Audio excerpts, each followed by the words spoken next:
just your monitor is showing a little right in front of you. Good.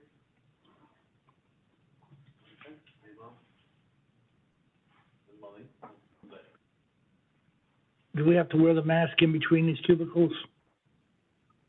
Do you have to, sir? Where? In the cubicle? It's up to you, sir. Maybe it'll look better.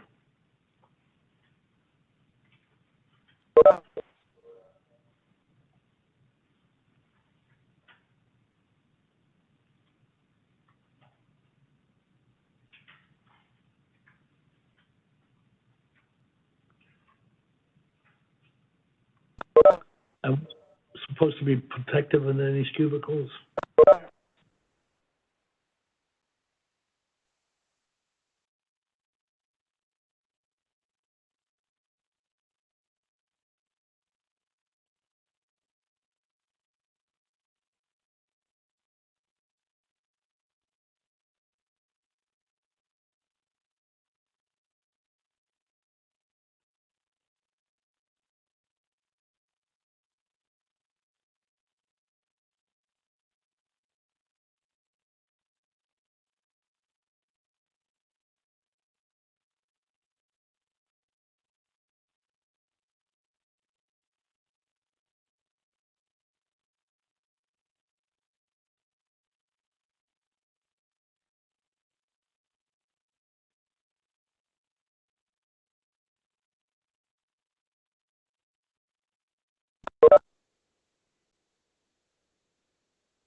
How you doing? Slipping in. Doing all right? Yes.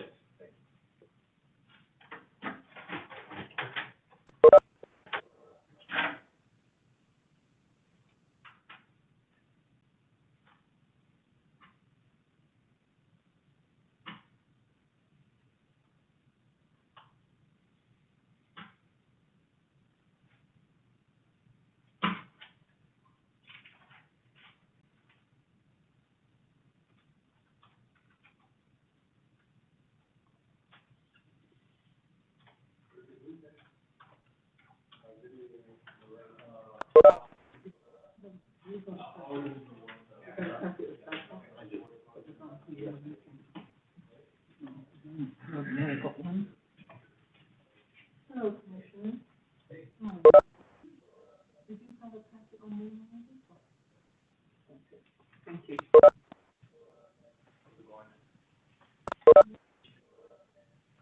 We got the new computers here, so. Should be new ones, should be quite a bit, faster. So, yeah, your very first login, we're gonna do the whole introduction, but you should be able to then just open up, WebEx. On top, I think, yeah. Join the meeting.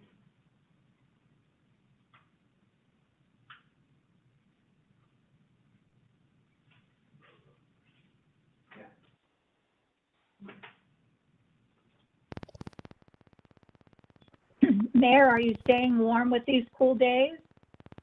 No. I don't like this. I thought about you thinking that I know you don't like the cool weather, so. And you're right.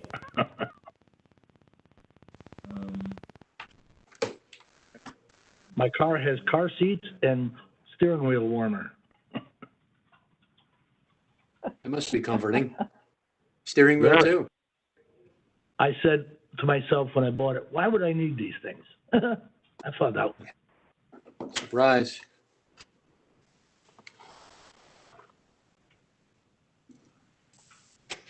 Under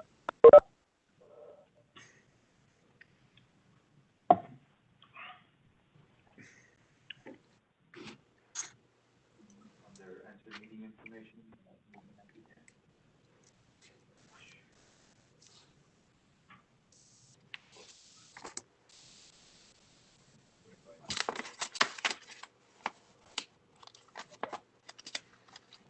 Sorry, 1 second.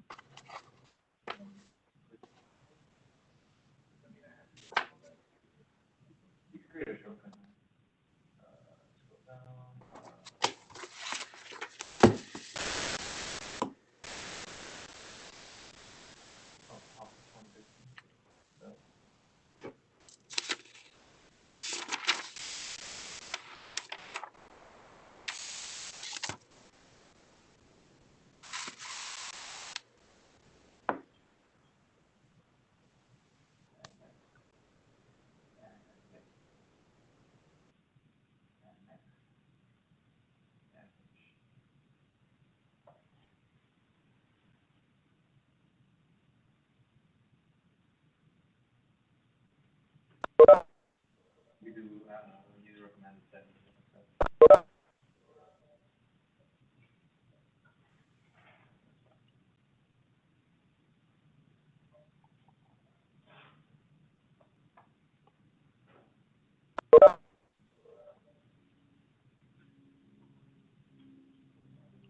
Normally it would come up down here, like somewhere.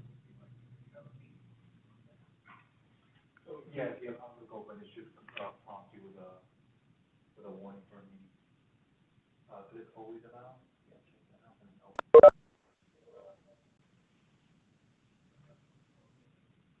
You should.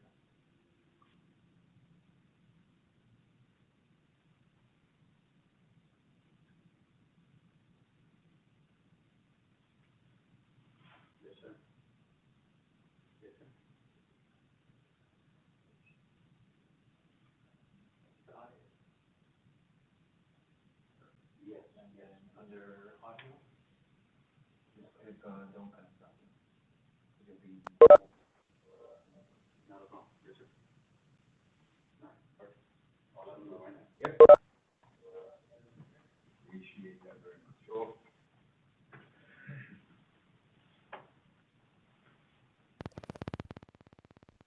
Good evening, Commissioner Good. Good evening, Commissioner Good. Nice to see you.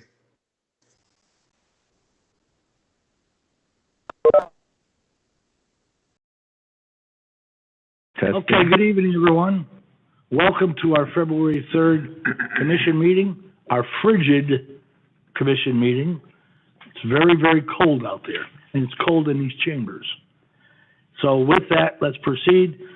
City Attorney, would you like to give us the mechanics of our virtual meeting, please? Mayor, after you read the roll and do the pledge, I'll be happy to open up that door before your presentation with your permission. Thank you. Very good. City Clerk, would you call the roll, please? Commissioner Castillo, Here. Commissioner Good, Here. Vice Mayor Schwartz, Here. Commissioner Claypool, I'm here.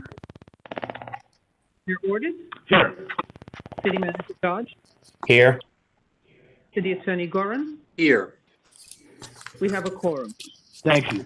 Before I ask for the Pledge of Allegiance, could we just bow our heads a moment in silence for the 2 FBI agents who were murdered yesterday and the 2 FBI agents who were seriously injured, and of course for the Capitol Police officer who was laid to rest today in Washington. Moment of silence, please.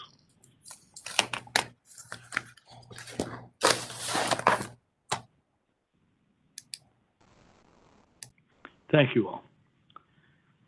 Commissioner Carl Schechter would like us to mention that January 27th was International Holocaust Memorial Day. Commissioner, we have done that. Thank you. All right. We were supposed to, go ahead, City Attorney, if you'd like to now. Mayor, you can do the pledge first, and then I'll give the introduction with your permission. Oh, you said that already, yes. All Yes. right. Chief Justina, would you like to lead us in a pledge? Allegiance to the flag of the United States of America, to the republic for which it stands, one nation, under God, indivisible, Indivisible, liberty. with liberty and justice for all. All right, City Attorney, now you're on.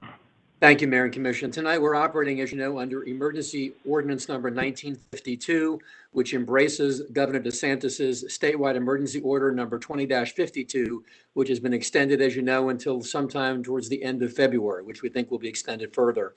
You're also operating under what you've adopted as what's called CMT guidelines, Communication Media Technology. We're currently in a virtual forum. I'm in our office here on the 4th floor. You are downstairs, Mr. Mayor. Commissioner Good is on the dais. Commissioner Castillo is at home perhaps, and other people like Commissioner Seipel and Vice Mayor Schwartz are in different locations as well, because you'll able to have, pursuant to your ordinance, a virtual quorum. The purpose for that is to make sure that you are interactive and that the public has a right of access to the meeting through your presence and their right of access. The consequence of which is that a notice has been sent to those affected by tonight's meeting regarding the access information for those to seek and to gain public access. And there are several ways to do that. Members of the public who as you know, cannot come into the chambers because the chambers are locked and basically closed to the public under the COVID-19 pandemic environment. They may call in. The phone number for the record is as follows. It's 1-408-418-9388. That's 1-408-418-9388 for those members of the public who would choose to dial in to be heard during public comment or otherwise. The other method by which you can access this meeting, which again, the City Commission embraces and supports, has a rich history of seeking public input, public access. The code number for tonight's meeting, we're using what's called a WebEx platform. It's just simply a lot of nice words for accessing the meeting through this particular medium.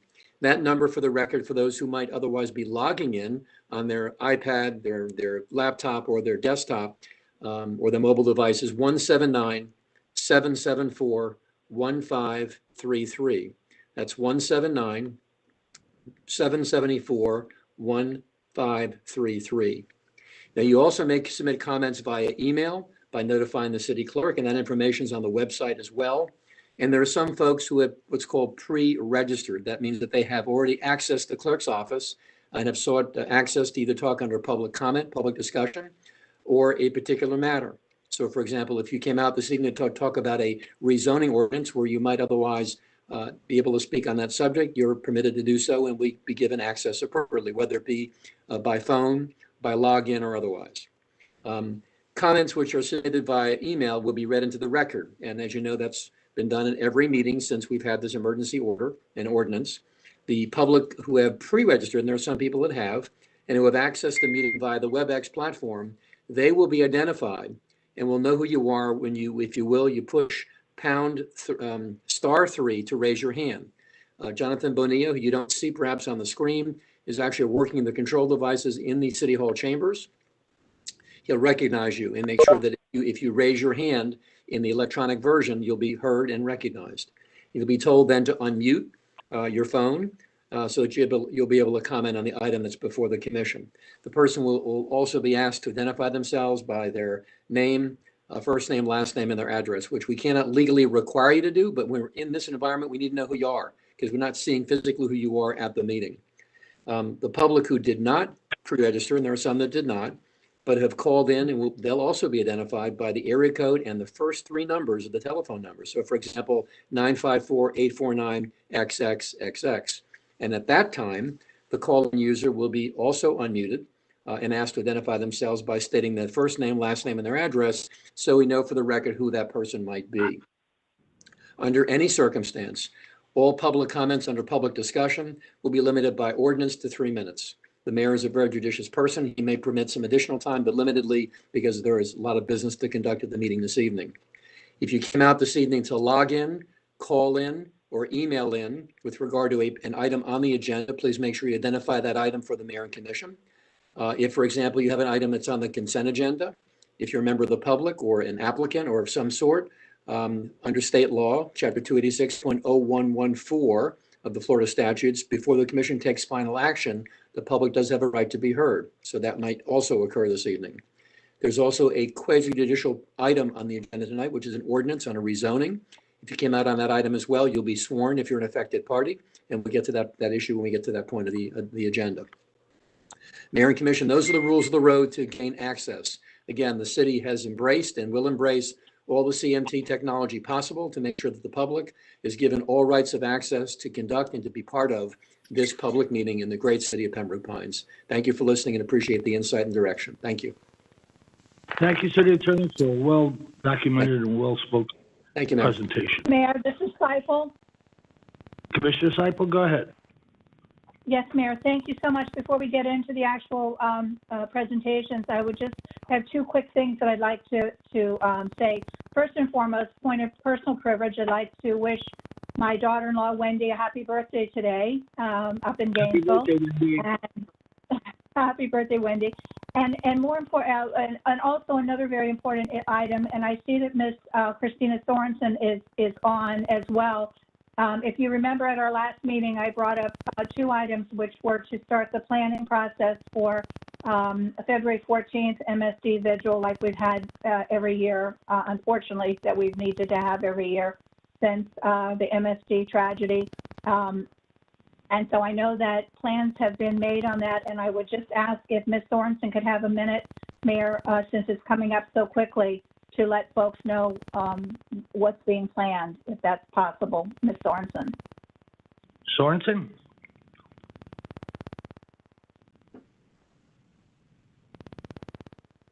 Ms. Sorensen, are you on?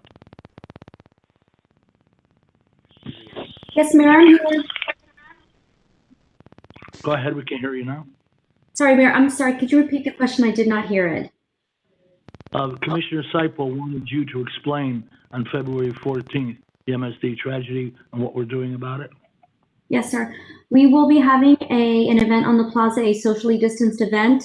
We will have Pastor Tokar there to lead the ceremony. It will start, I believe, around 6 o'clock. It'll be a candlelight vigil with some words and some reflection, and we will be sending out that information tomorrow on the details. Thank you so much, Ms. You're welcome. Seipel. Thank you, Seipel? Mayor, for the opportunity. Yes, thank you, Mayor, for the opportunity to bring that up. And just because it's so close at hand, I didn't want anybody to not know that we were doing, again, very unfortunate that we have to have it, but I'm very proud of my city for, you know, each year taking the time, all of us taking the time to remember those families and all of those community members that were so impacted by this horrible tragedy. And it's just, you know, there, unfortunately, in the history, we've had several really horrible tragedies that we should, you know, the phrase of never forget, always remember. This is definitely one of those that we should never forget and should always remember, those 17 lives that were lost.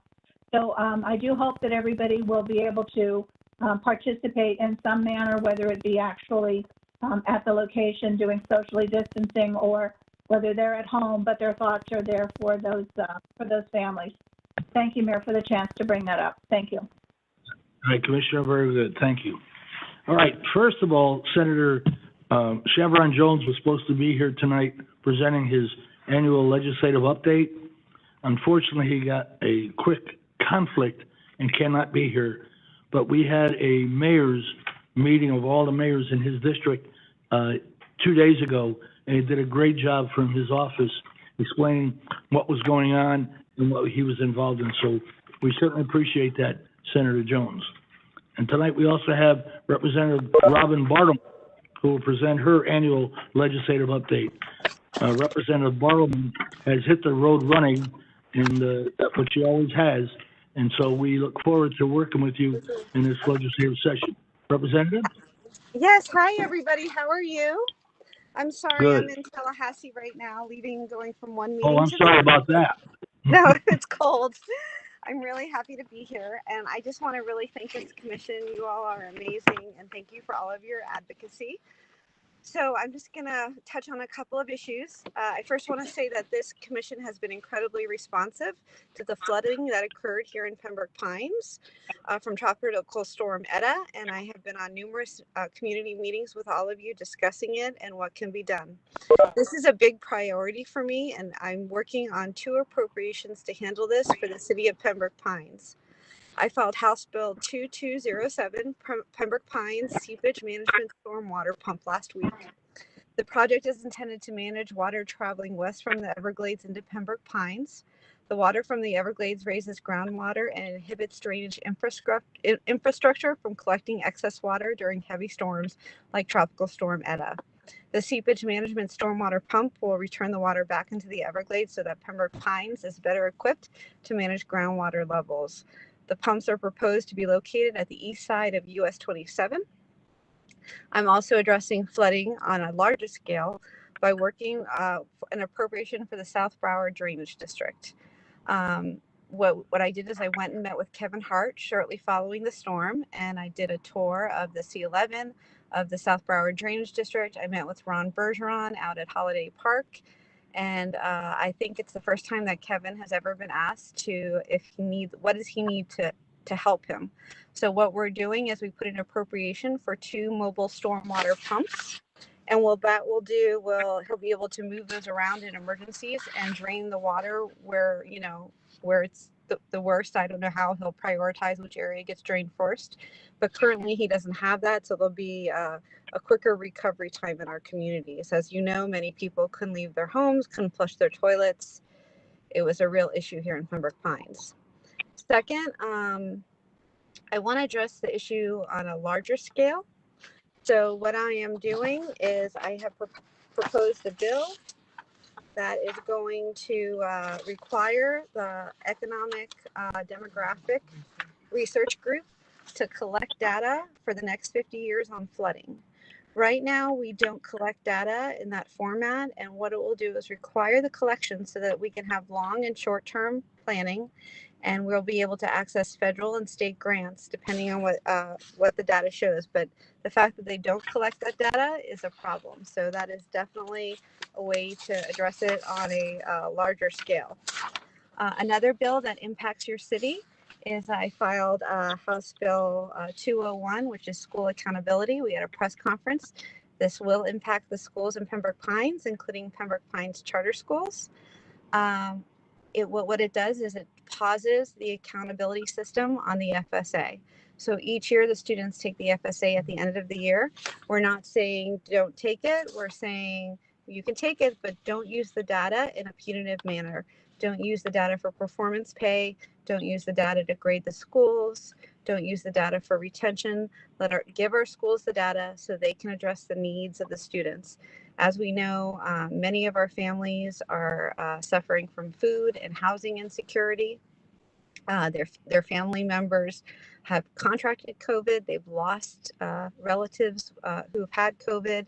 And we know our children are under extreme amounts of stress, and many of them are dealing with mental health issues. This is not the time to give them a high stakes test. This is a time for us to rebuild, gather that data, and meet our students where they are and deal with the regression from the effects of COVID. I also filed House Bill 201, which will increase eligibility for kid care. It will raise the level from 200% above the federal poverty line to 300%. This is very important because many of our families, especially those in the service industry, they don't have access to health care for their children. So they access kid care. This legislation mirrors the minimum wage constitutional amendment that just passed, and it would move from 200% to 300% over the next 5 years. So there isn't a cliff and families can afford to access the health care. We are working on a number of other bills that are all possibilities, including a bill that would require requiring ACA to collect data on healthcare by race, by gender, by ethnicity. They currently do not do that, and they do not publish that data. And so when you think about us, we're all talking about the disparities we're finding with COVID and what's happening out there. This would require that data be collected and shared so we can find out where the disparities exist and plan to address those disparities. There are other bills that are in the hopper, but I don't want to go into any others until I determine which ones I'm filing. I have about 8 others that are in drafting, and I'm working with community members. So I will open it up to any questions. I also want to let the residents of Pembroke Pines know that you can reach me anytime. Many of you have been contacting me. You're not getting your unemployment checks. You're not able to get through. You're having issues with your COVID vaccine. Just call my office. Let me preface that. You're going to be calling my personal cell phone, which I am giving out because the State House is not hooked up our office phone, but it's better for you to get me personally. My number is 954-668-3662. You can also email me at robin.bartleman@myfloridahouse.gov. I'd also like to thank Angelo Castillo for everything he's done with, we worked together. I was able to get Century Village, Pembroke Pines on the list to get vaccines. I have to tell you that every commissioner and the mayor has contacted me as well. That was the one we were able to get on first, I think probably because of the how large it is. Iris texts every day about Colony Point because we know that also needs to be done, as well as Hollybrook and Commissioner Good's area, and the mayor is just for all of you, advocating for all of you. Commissioner Schwartz has also called on multiple occasions. So I continue to communicate. They took a pause from doing the vaccines at the condo communities. They are up and running again. So I did submit the list of names again, and I'm hoping that they will be able to come back to those communities. But please contact my office. I've also recently found out that if you have someone who is bedridden and cannot get out of the house, where I found a place where we can email to get that person on a list for a shot. So I am really enjoying working for each and every one of you. This is a great commission to work for, and I'll open it up for any questions. Thank you again for your courageous and your great operation as a representative. In fact, I've had several calls about people who can't get out, and I've referred them to Jay Schechter, our senior advisor, and he is helping as well. So it's really good of you to. Unfortunately, the legislative session starts next month in March, and as it appears now, we won't be able to come up and do the committee meetings in person. What I've been told by the Speaker and the House and the Senate is that they'll be done virtually. So we'll have to do what it is, and it's COVID, and deal with it. But we thank you. Any other questions for the representative? Commissioner Castillo. Mr. Castillo, go ahead. Thank you very much.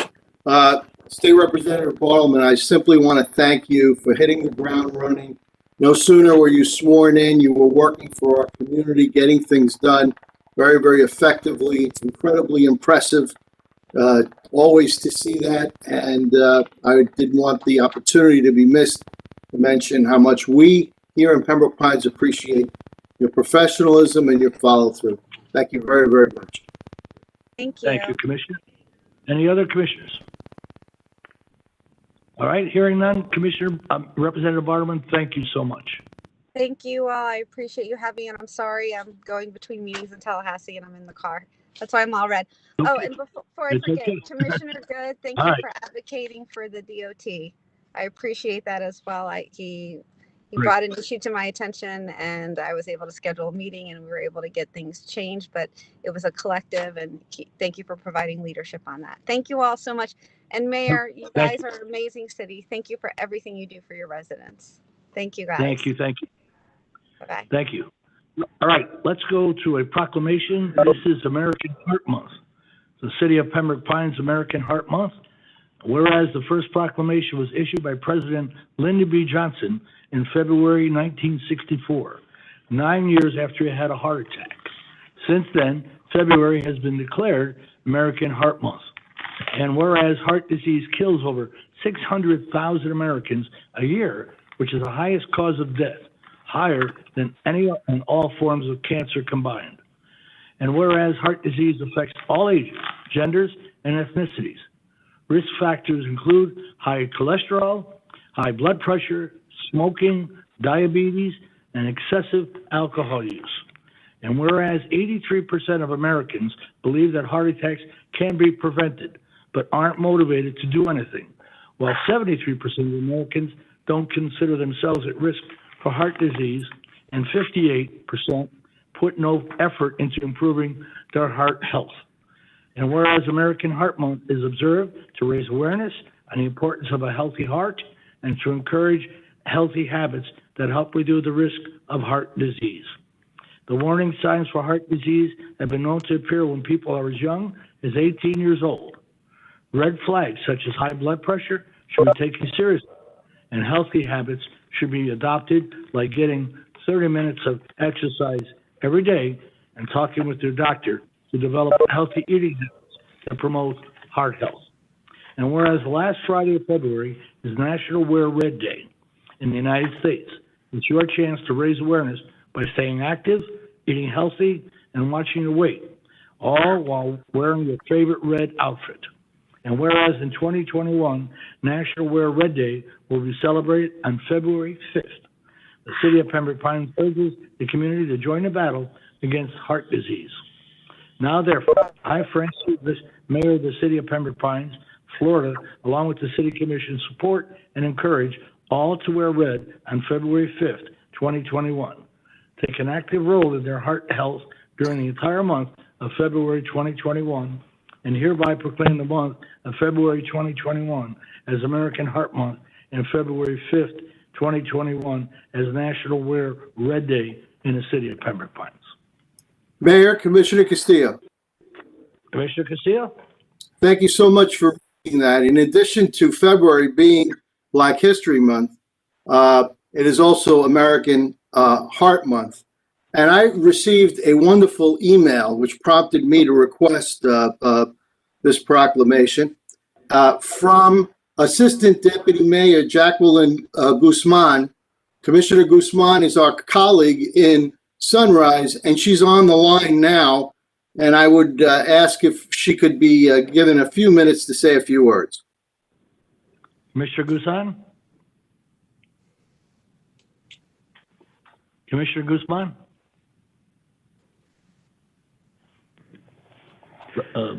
Jonathan, anything?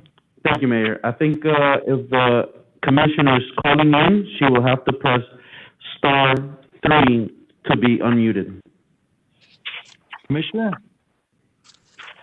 Jonathan, can you repeat that? Not a problem. The commissioner will have to press *3 in order to raise their hand, and I can then unmute them. I don't know which number the commissioner has. I'm very sorry. I couldn't understand. I still couldn't understand. Star what? *3. *3, Commissioner. Commissioner Guzman? All right, Well- we'll try to reach her. Here, got. I'm sorry? We were able to see her. Okay, we got it. Go ahead. Commissioner Guzman? Good evening. I'm sorry for my call, but thank you for having me, Mayor and Commissioners. Thank you for proclaiming this Day for American Heart. I'm not sure if you're all aware, but at 30 years old, about 9 years ago, I had 2 heart attacks a week apart. So this is very dear to my heart and spreading awareness. And I'm thankful for Pembroke Pines to be joining in on the fight. So thank you. Thank you, Commissioner. Appreciate it. All right. Announcement of items to be pulled from the agenda, City Clerk. No items, Mayor. Items at the request of the public, City Clerk. There is an item at the request of the public Go ahead. from a Miss Raquel Escudero, and I believe she's on the line. Ms. Scudero, you want to go ahead and speak? Go ahead. Jonathan? Thank you, Mayor. Thank you, Mayor. It seems like the public member is having issues connecting.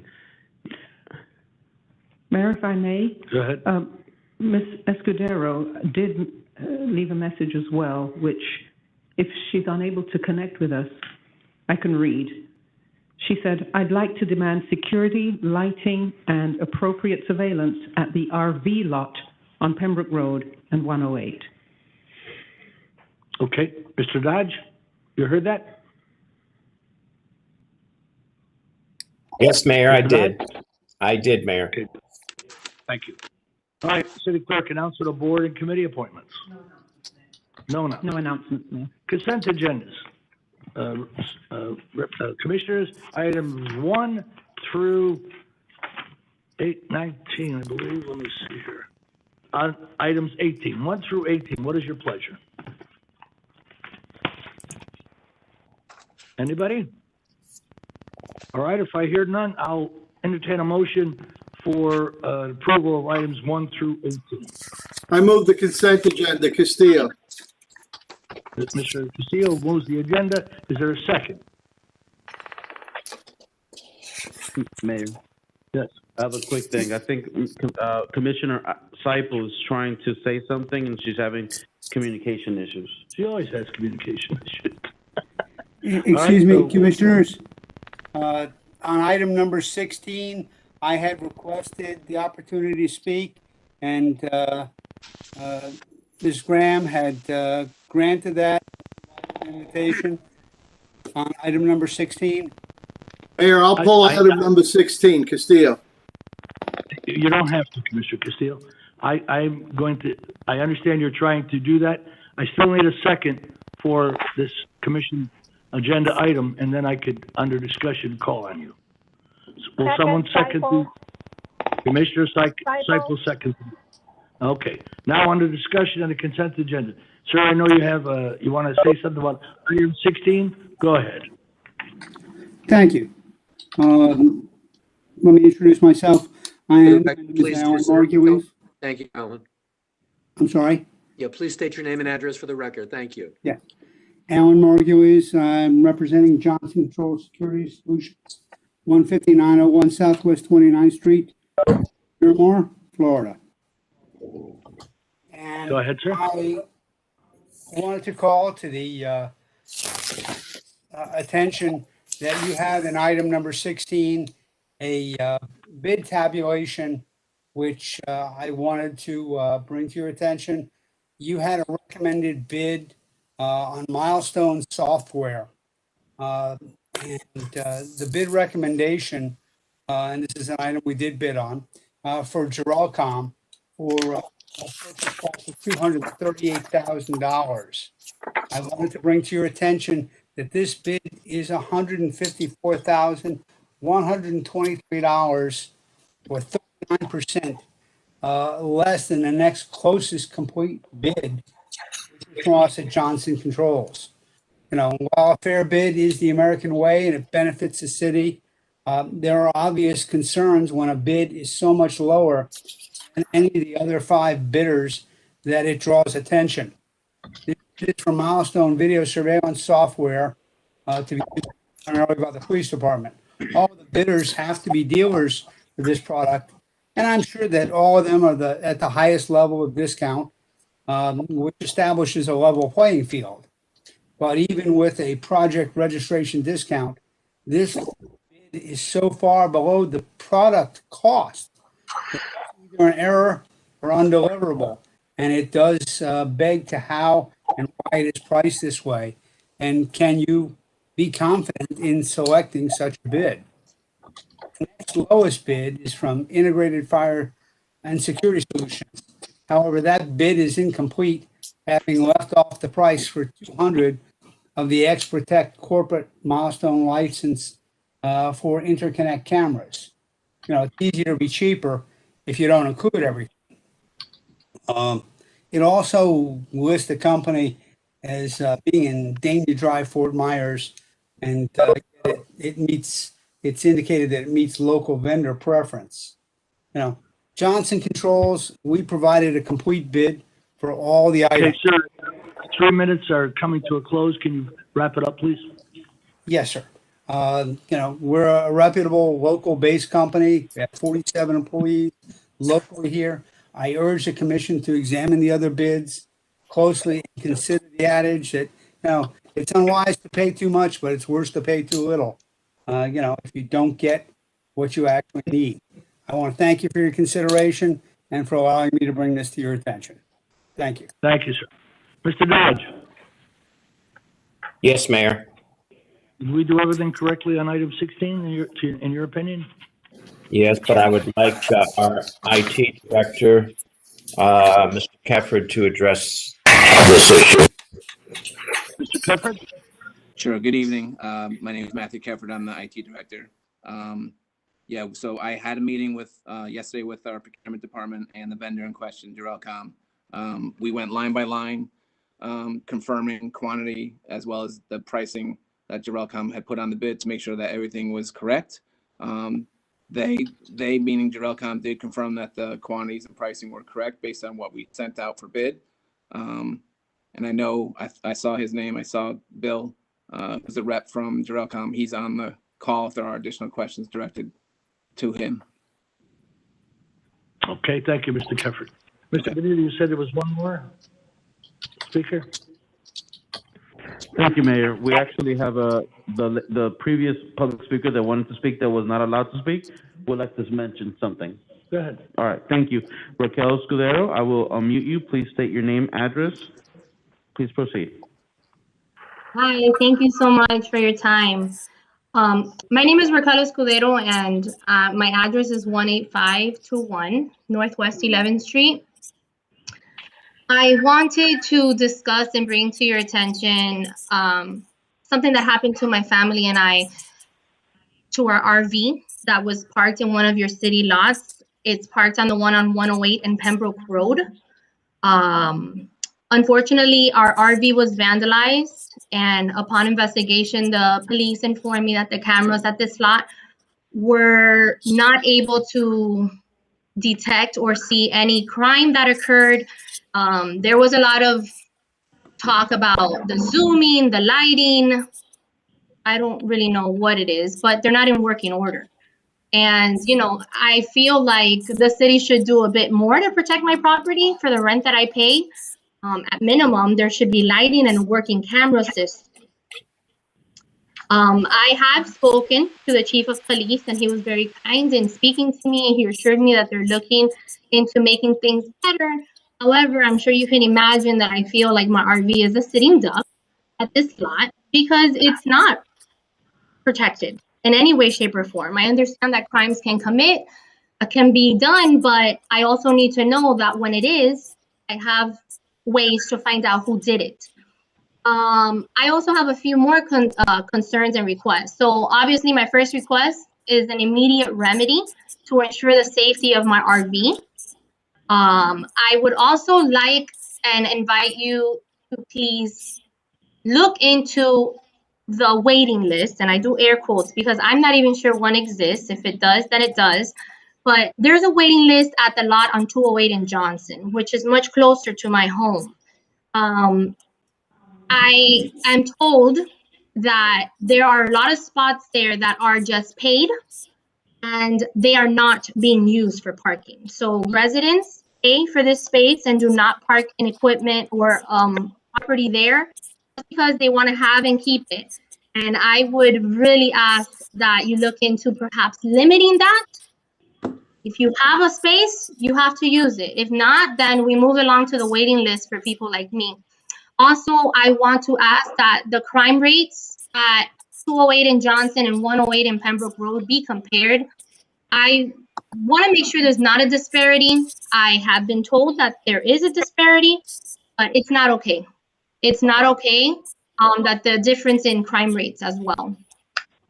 So yeah, I really need some answers. I don't feel like my property is safe there, and well, I paid for that lot. So Okay. I want to hear what's going to be done. Mr. Dodge, Yes, Mayor. would you like to give her an answer?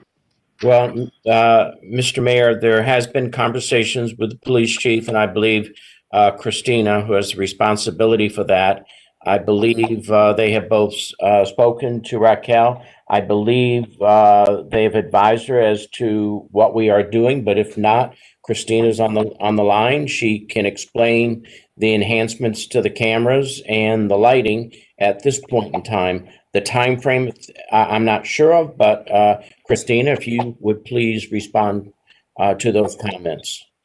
Sure, Mr. Dodge. Yes, sir. Hi, Raquel. Yes, I know you've spoken with the chief. Hi. And he is kind of giving you an update on the things that we're doing to improve security. I know he's had conversations with you about that. They are coming. As for the waiting list, it does exist. It is real. It is a coveted space because it's out west. It's a much smaller location, so we don't have as many spots that become available like we do have on the east side. And the lease agreement, it doesn't say that they have to park a vehicle there. I understand what you're saying, but sometimes they may have it. Maybe they are waiting for a replacement one. I mean, it's hard to ask people what it is that they're doing with their space. Every year they have to renew, and there are spaces that become available, and we go down that waiting list as those spaces become available. But we get calls on a regular basis about people wanting that space, that lot out there. So. And I think the reason, am I able to respond or no?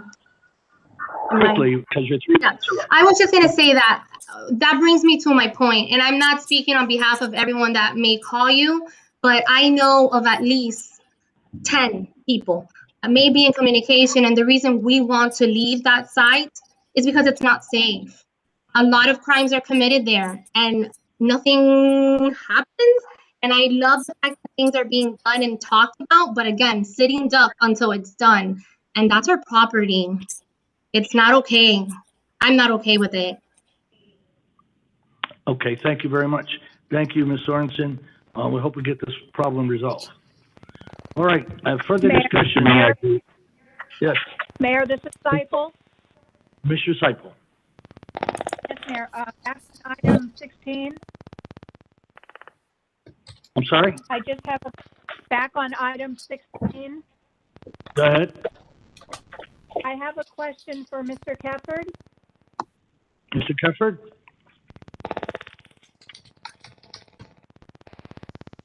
Mr. Mr. Kefford? Yep, I'm here. Go ahead, Commissioner. I heard your response back, and thank you for that. But I just have one question because something that was mentioned, about the differences in the bid prices that were submitted. And you said you went back through everything line by line and checked, everything. So these bid prices that were submitted by these other companies, are we truly comparing apples and apples? Because there was some discussion that some of the other companies that had higher bid responses were adding some additional items or facets into their proposal. So are we actually comparing apples and apples to get those numbers? Yes, we are. Like I said, we went through each line that we put out to bid with the vendor who's still on the line if we wanted even more clarification. And we clarified because it's very straightforward. Some of these vendors that are resellers of software, they can get better pricing than they basically just can get better pricing than other vendors. It's as simple as that. Okay. Well, I don't need to speak with anybody else. I take your expertise on it. I just wanted to make sure to ask the question that really we're looking apples and apples. Yes. All right, thank you. Further discussion, items 1 through 18. You, Mr. Mayor. Commissioner Good. Yeah, I also want to speak to item 16. So I would ask staff, was there a bid protest for this item? Mr. Kefford? I'll defer that to procurement because I don't know the answer to that. Who would know the answer to the bid protest? Mr. Dodd? Mr. Gomes is on the line. He's trying to speak, Mayor. Mr. Gomes? Hi, everyone. This is Mark Gomes, Procurement Director of City of Pembroke Pines. Yes, for this project, there was no bid protest filed on this. The third lowest price vendor, he did reach out to the city explaining his situation and that he wanted to speak tonight. He would not be able to protest based on him being third place. He doesn't have if anyone wanted to protest, it would be the second place vendor. I know the vendor did state that the second place vendor did not bid on the line, but they did put a price of 0. So just to clarify that, they did have a complete bid as well. Commissioner Good? Thank you, Mr. Mayor. All right. There's further discussion, items 1 through 18. Hearing none, City Clerk, call the roll. Commissioner Castillo? Yes. Commissioner Seifel? Yes. Commissioner Good? Yes. Vice Mayor Schwartz? Yes. Mayor Orden? Yes. Motion passes. Thank you, City Attorney. Ordinances and resolutions. Sir, first reading ordinance number 19, please.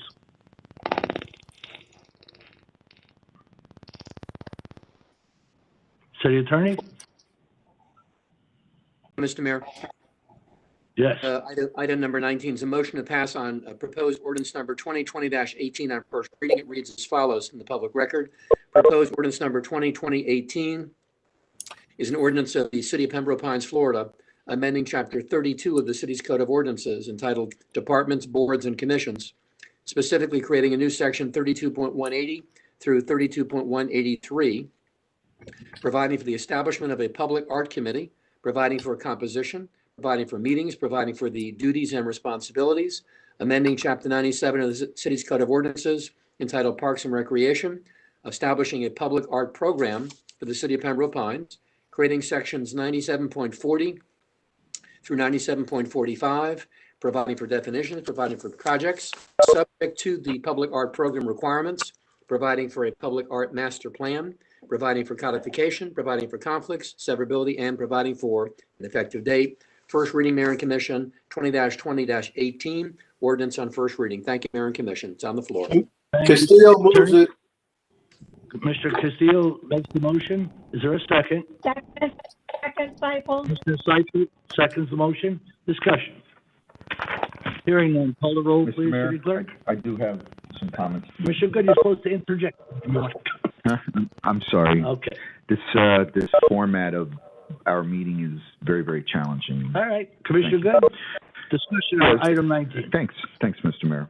So I just had a couple questions, and I do have a few comments from my colleagues for consideration. I do want to say first,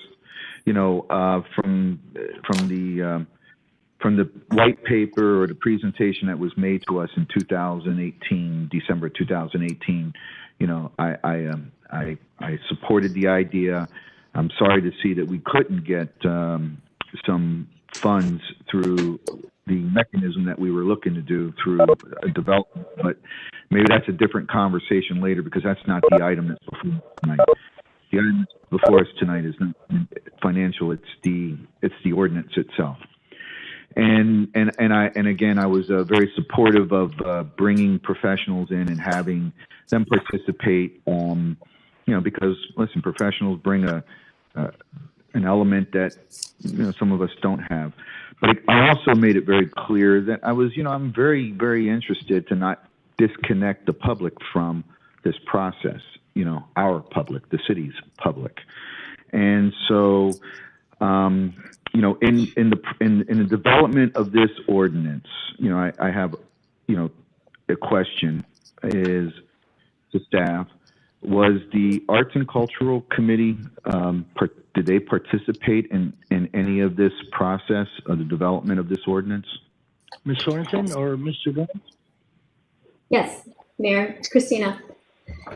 Hi, Commissioner Good.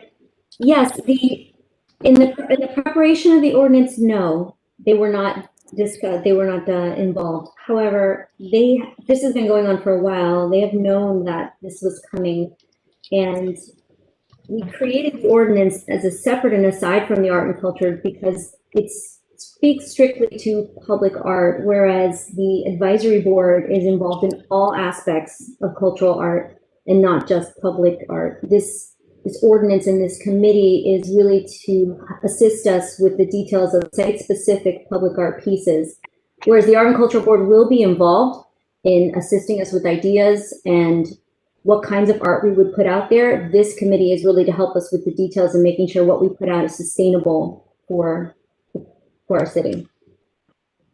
Commissioner Good. Okay, so thank you.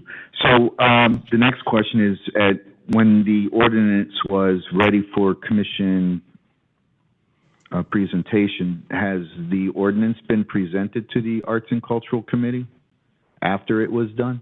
Ms. Sorensen? No, sir. Okay. So I do ask that certainly before it goes to second reading, that at least the Arts and Cultural Committee gets an opportunity to get a presentation on this ordinance. So maybe they can give a little bit of their insight as well. So it's very important that they are participating at least in some degree, because there are seemingly there's seeming language that is complementary or between the Arts and Cultural and this Public Arts Committee. Language is very similar in some cases, and maybe there might be potential areas where there may be cross duties and who's got what responsibility, etc. So it's good to go there. So fine. So let's talk about the ordinance itself for just a moment. And I see that the composition is made up basically of 5 members, and 2 of those members are, from, professional architect, urban planning field area, a professional artist, and then we have a private citizen that's knowledgeable in the art, and a private citizen from the development community. And so my question is, and I don't know that I found it, what is the definition of a private citizen? Does that mean City of Pembroke Pines? Or is that just a private citizen that's not in the industry? Ms. Sorensen? The intent is for them to be city residents, so we can clarify that in the ordinance. Okay, thank you for that. I think it's important that it specifies that they are City of Pembroke Pines resident or citizen. Commissioner, if I'm a citizen from the development community, that it may be a business owner in the community, not necessarily a resident, but somebody who owns business within Pembroke Pines. So we didn't want to exclude the business community either. Well, I like the word private citizen. I thought that maybe this would have been 2 residents from the City of Pembroke Pines. I mean, it's very important to me in this process that people who live in Pembroke Pines are somewhere in the process approving what the character of the art is going to represent Pembroke Pines to be. It's very, very important to me for that reason. And so, my focus is there. Like I say, I understand the professional folks, but I also do not want to take away the opportunity of the Pembroke Pines community to participate in something that they have to live with. This is very important to me. Okay. So let me just move on for a moment more, Mr. Mayor. All right. So we have section 32.183, duties and responsibilities. And basically what this public art committee is essentially the city commission will have no impact. The arts and culture committee has no input. And basically everything or anything that's going to happen with the public art is going to be done by staff. And I'm not questioning staff's capabilities. I think they're excellent. I just know, though, that when it comes to aesthetics and taste, there's differences. The city manager, in particular, on 32.183.3 says recommendations to the city manager through the department director or liaison on art and artist selection.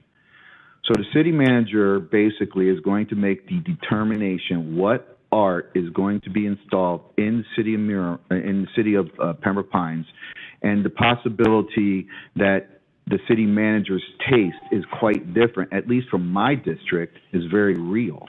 And I would like for my district to at least agree that that art works well if it's going to be placed within my district. So that section there, I'm sorry, but I can't agree to that. I can agree to number 2 because number 2, it does state in 97.42B that basically the master plan has to be approved by the commission. Great, that's good. That's what we want to see, right? Participation and approval. And then when you get to 1,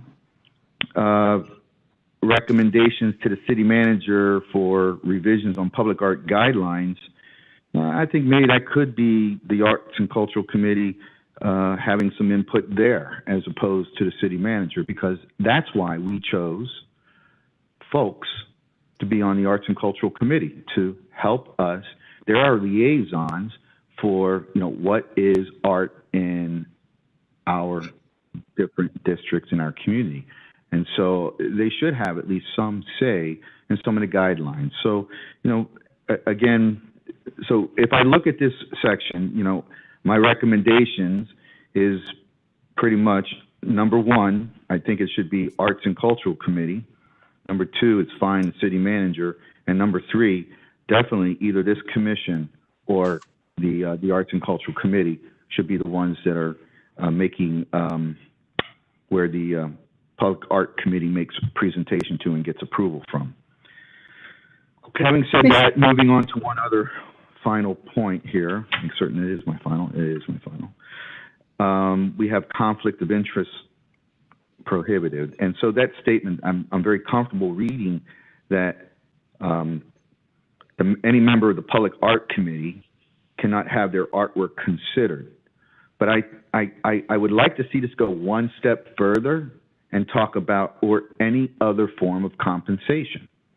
Because you have architect, urban planning, engineering, whatever, they may have a relationship or a business interest with a artist group that it may not be their work, but they may be getting a value or some compensation for artwork that's commissioned by the city through a particular artist or a group. So I would like to also recommend that language gets a little bit more expanded to ensure that we don't have members on that public art committee that are being compensated in any way for any art that's being installed in the city. Thank you, Mr. Mayor. Those are my comments, and those will certainly be my recommendations if we get to second reading for some changes. And I'd like to hear from my colleagues if they have any comments. Thank you, Mr. Good. I would tend to agree with you. Art is the heart of our Pembroke Pines. We have gotten contributions from the federal government for our art through the TDOC, who helped in our art gallery as such. So I think you bring up some good points. So, Ms. Sorensen, if you could work with Commissioner Good. Mayor, may I respond? Please. Okay. Thank you, Commissioner, for your comments and feedback. They're appreciated. I'm going to go backwards on your comments. On the conflict of interest were prohibited, I agree, and we can absolutely, on 32.184, we can absolutely strengthen the language to ensure that the spirit of the language is what you're requesting, that no one on the board can profit from being on the board. As for the duties and responsibilities on 32.183, it is, in talking with my cultural division director, it is the intent of the Art and Culture Advisory Board to be involved in the process for the selection of art. The guidelines that we're talking about here are not choosing art, they are choosing the process by which art is selected, making sure that we have the rules in place so that we know when we go to choose a project that we have the rules in place for choosing that project. We will have a plan every year that will be discussed with the Art and Culture Advisory Board on what ideas we have, on what we want to do moving forward. The selection on 3 of art and artist selection is after we've gone through the process of what it is that we want, what we want to put there, what ideas we want, and then making sure that we choose, and this committee will choose an artist that is established, that has been vetted, that we know is going to do good work, and that the art that they are proposing, so let's say, for example, a sculpture, that it's something that is sustainable and manageable for us in the future and not something that's gonna cause us a problem. These are really staff professionals. The choosing and selection of what we think and what we like, it will still be part of what Art and Culture Advisory Board is going to be doing. They're not going to be left out of this process. This committee is for professionals to help us choose the best products for our city. Thank you. I hope that. All right. Discussion Yes, item 19. Mr. Mayor, if I may respond momentarily. Mr. Good, go ahead. So I do appreciate all the intentions, and intentions means handshake deals. And so when you have players change, those handshake deals or intentions are no longer existing. And this is an ordinance. This is a written document that guarantees that those intentions will be realized. So, I don't know if my colleagues are going to make any comment. If they are going to make comments, I'd like to hear them prior to me making a motion, Mr. Mayor. Well, Commissioner Good, I think you made some good points, and I think Ms. Sorensen answered those questions, how we're going to try to get this ordinance by the second reading into some of the specifics that you requested. So I would agree. I didn't hear that, Mr. Mayor. I heard one item. Yes, Ms. Sorensen. Mm-hmm. Yes, Would sir. you repeat your comments to Commissioner Good again, please? Mayor, from what I understand that the commissioner said, he's looking for, not that, what I've said to him is intent, and I will make sure that we go through this with the city attorney and clarify maybe some of these definitions and what they mean, so that our intent is clear to everyone that reads it. Is that okay? Mayor? Castillo, please. Just a minute, Commissioner Castillo. Commissioner Good, is that good? I'd still like to make a motion, Mr. Mayor. Oh, okay. But I'll wait. But you wanted to, want me to clarify from I instruction, which understand. I did. I understood. All right. Commissioner Castillo. Thank you very much, and I want to thank my colleague for his points. They're very astutely put together, and they're very understandable. To be honest with you, I don't even know why this is an ordinance. It could have been done by a memo from the manager establishing this process. It's operations in terms of how we do it. He could have easily brought us a master plan and just proceeded to do what he needed to do. But they chose to come to us with an ordinance. And when you choose to come to us with an ordinance, you're asking for our approval. When you ask for our approval, you have to be able to listen to what people are saying. Now, I read the ordinance carefully, and I thought about many of the things that Commissioner Good mentioned. However, when I saw that they were coming to the City Commission with a master plan, I felt, okay, you know, in the event that there's something that for the sake of policy we had to intervene in, we had that ability. I have been impatient about how quickly we can begin doing public art in the city. My impatience goes back to when when Studio 18 was being discussed. I imagined that a significant part of it would be at no rent to selected artists whose exchange with the city for the space that they used would be to create art for the city. And that never happened. It became something of an artist condo, and it's been very successful. But I can recall when we gave space free of charge to Felix Gonzalez, and then we paid him on top of that for some of the work that he did. Sometimes you have to pay an artist if you want something that's truly noteworthy. So my own approach would be this: even though it is an ordinance, we can amend ordinances. They are etched on paper. And what I would do is I would give the benefit of the doubt to the staff that has been sitting and listening to these concerns for many, many years. They have finally come forward with an approach. My tendency would be to suspend. This is just my approach. The question was asked what other folks think. My tendency would be to let this thing move forward as it's proposed. And let's kick the tire with it for a while. If it creates a problem, if there is an issue, we can change it. I do like the idea very, very much of this, and I credit Commissioner Good with it. It didn't occur to me to present it to the Arts and Culture Board. I think that that's a very, very good idea. But I am not ready now. It may not be ready at second reading to change the ordinance. I'd like to see something move forward that begins to develop a product in our city, statuary, different ways of looking at our medians, different ways of looking at parks. And I think that if my hunch is right, the many years that I've been saying that is somehow incorporated along with everyone else's thoughts into this ordinance, and I'm prepared to give it a shot.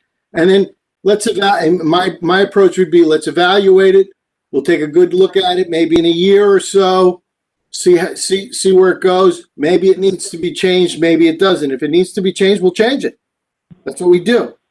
But I'd like to give staff an opportunity to deliver, And I'm very thankful for the thoughtful way they put this together for us. So thank you very much. Thank you. Further commissioners? Further discussion? Yes, Mr. Mayor. Hold on. Let me, I'm you sorry. wanted to hear other commissioners. Okay. Other commissioners, you have a comment? All right, Commissioner Good? Thank you, Mr. Mayor. So, thank you, Commissioner Castillo, for your input. So, you caused me to sort of just assess a couple of these things, but there's one item in particular that I'm really having a very difficult time with, which is that the city manager is the one who will make the decision on the art and artist selection. And I really honestly believe that we need to have, before anything gets approved in terms of what art and what the artist is that we have some form of a public input. Now, it could easily come to the city commission, or it can go to the Arts and Cultural Committee and let them have that value. And that sort of works with what their duties, what they were charged with, and gives them the opportunity to look at and weigh in and say all 4 of our districts are in agreement with that kind of art, if the art is going to be one of those citywide ventures that sometimes we see. So I do want to make at least a motion to have at least that item changed, 32-183, Section 3, where the recommendations are to the Arts and Cultural Committee. Okay, is there a second to them? Point of information, Mayor. Go ahead, Commissioner Castillo. Yeah. Go ahead. Okay. I'm sorry. May I inquire through the chair to whatever official can answer the question? Am I wrong in thinking that the sequence of events would be that that a master plan is presented to us before we get into the details of who's going to do it? In other words, would it be the kind of thing where they say, okay, we're thinking about doing a statuary or a theme of this kind for this park, or something along those lines, where there's something of a conceptual understanding of what the art is going to be before it actually gets done? Isn't that what a master plan includes? Ms. Sorensen?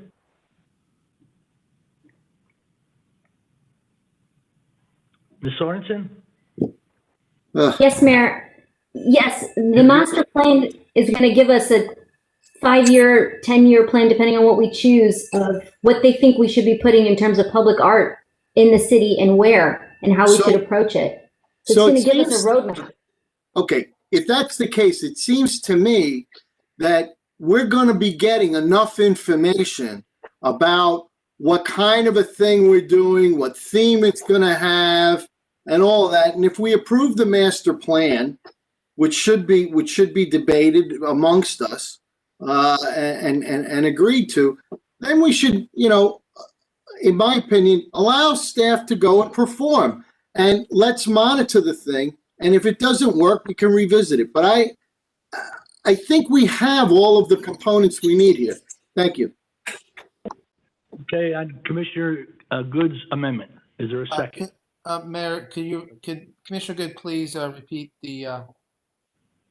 Okay, Vice Mayor, Commissioner Good, repeat your amendment, please. Yes, thank you, Mr. Mayor. So my amendment is that we change the language on Section 32.183, duties and responsibility, from recommendations to the city manager to recommendations to the Arts and Cultural Committee for on art and art selection. Mayor, I'd like to second it for discussion. Go ahead. Item second. Vice Mayor, go ahead. Thank you, Mayor. I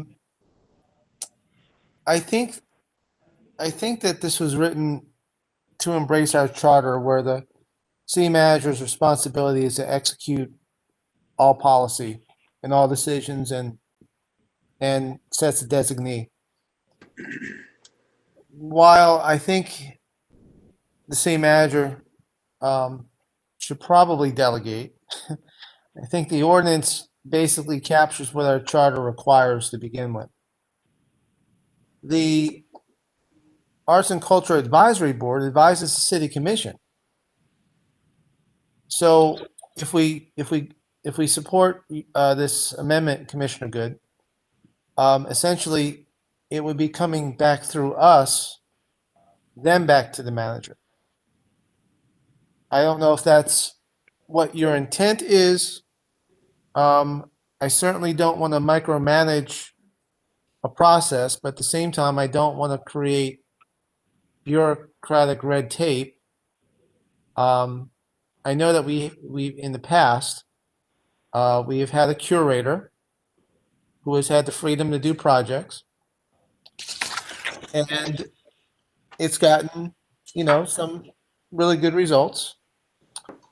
I would think that just going forward, if I could just speak through the mayor to the city manager, I think this is an item, quite honestly, would have been helpful for the city manager to get with us, maybe through Ms. Sorensen, on an individual basis to kind of, give us an idea of what direction, in order to, bring an item that we don't have to have this type of discussion at a commission meeting. This was more of a workshop type of thing, but it's in front of us now. We need to make a decision. Look, it's first reading. I think that city manager and Ms. Sorensen have heard discussions from all of us. And I think we are asking for some considerations of those comments before second reading. So I think, Commissioner Good, right now I have no issue supporting your motion. However, I think it might be a little bit premature, and I'd like to spend a little bit of time with the city manager and Ms. Sorensen to kind of see what direction that this may lead us. I know that there have been, and certainly the mayor and Commissioner Seipel could attest about some of the challenges that the citizen boards, specifically with art, have had projects that have had bared some really good fruit, and there have been some challenges at the same time. If we go down that direction, so I'm on the fence, to be honest with you, Commissioner Good. I want to support your efforts because I know they're well intended, right? I think it's just a little premature at this point, and I certainly never want to take the opinion of our citizen advisory boards. They speak, they speak for us.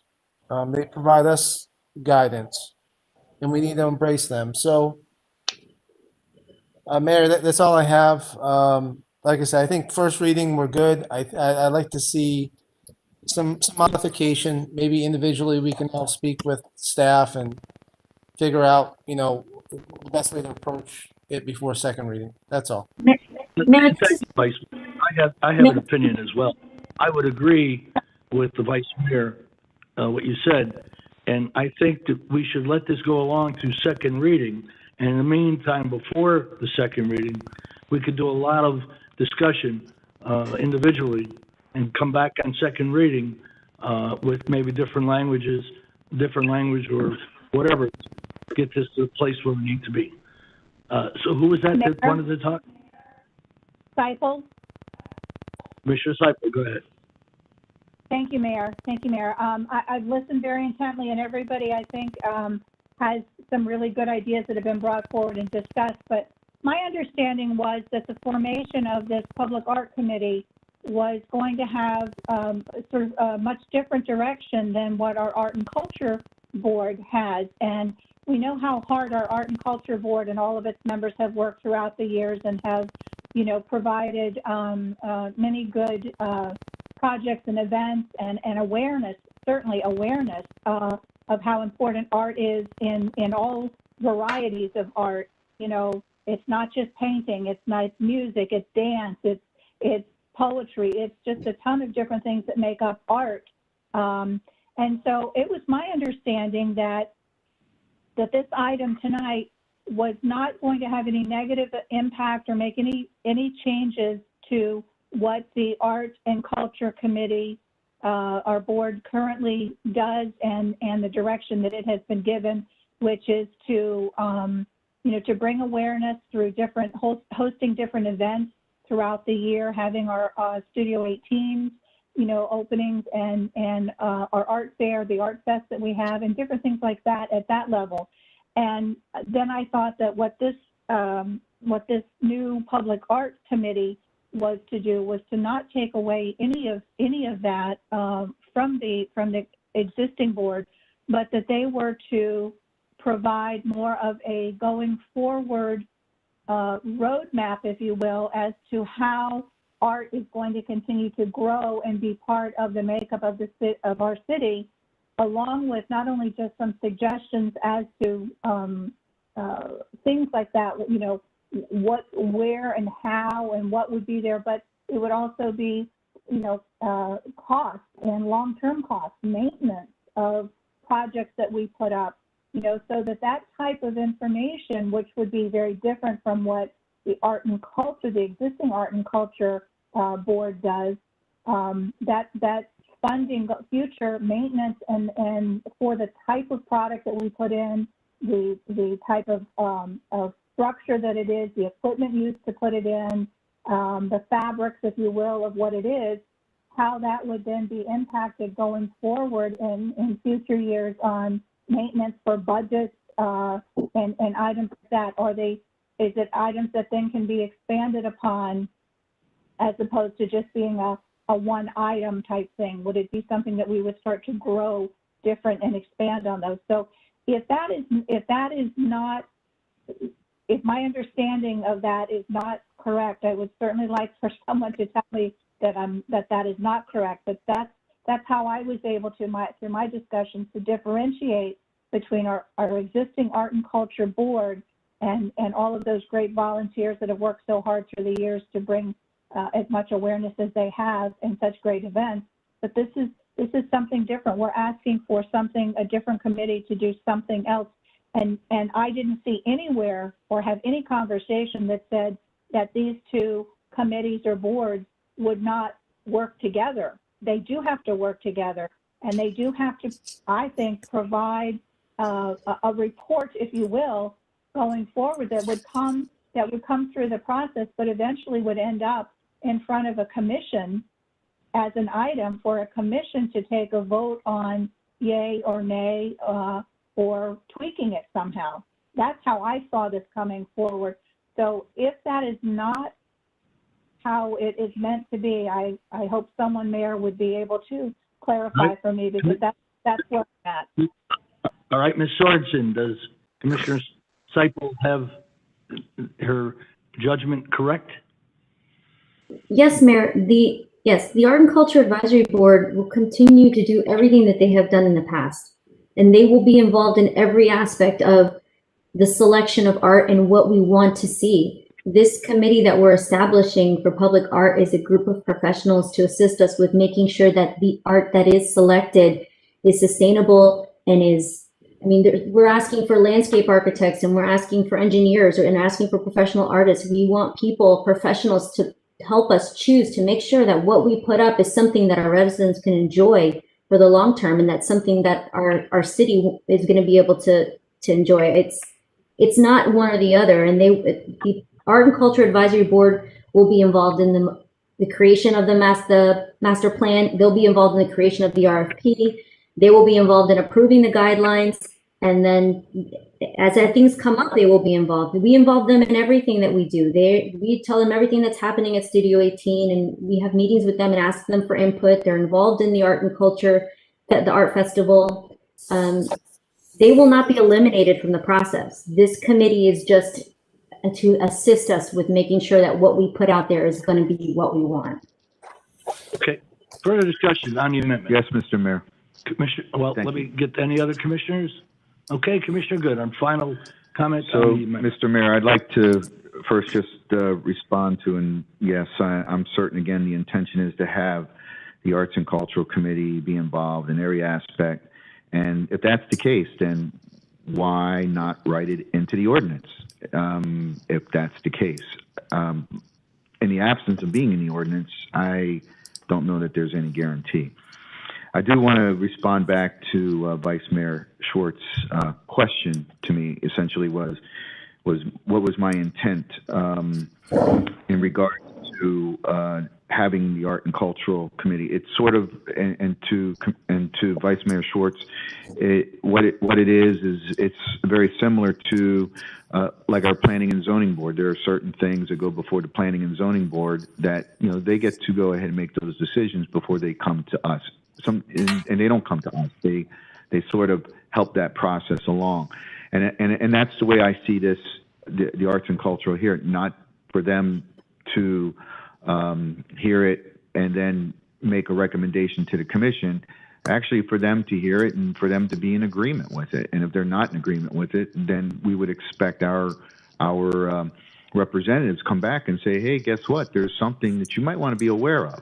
So at least there's some public involvement. We all value public involvement, and I think that's very, very important to at least have some public involvement before the actual art and the artist is selected. Now, I go to Commissioner Seipel's question about, what's are these two groups or boards on divergent paths? And I don't know that they are.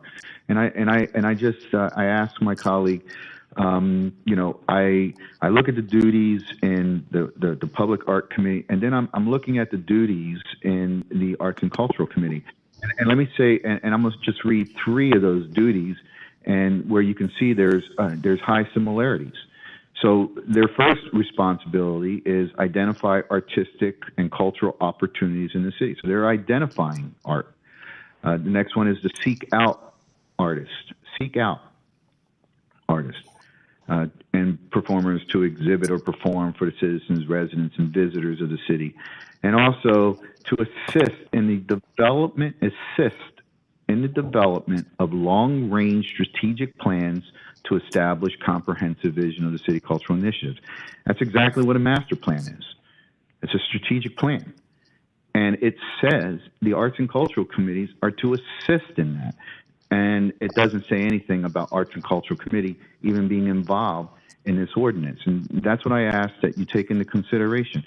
I'm not against the Public Art Committee. I'm not against the expediency of getting public art out. I enjoy it just as much as we all do.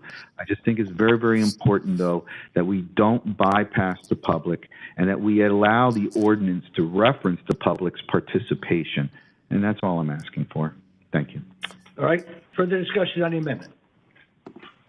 Hearing none. City Clerk, call the roll. On the amended motion, Correct. Commissioner Good, Yes. Vice Mayor Schwartz, Yes. Commissioner Seipel, No.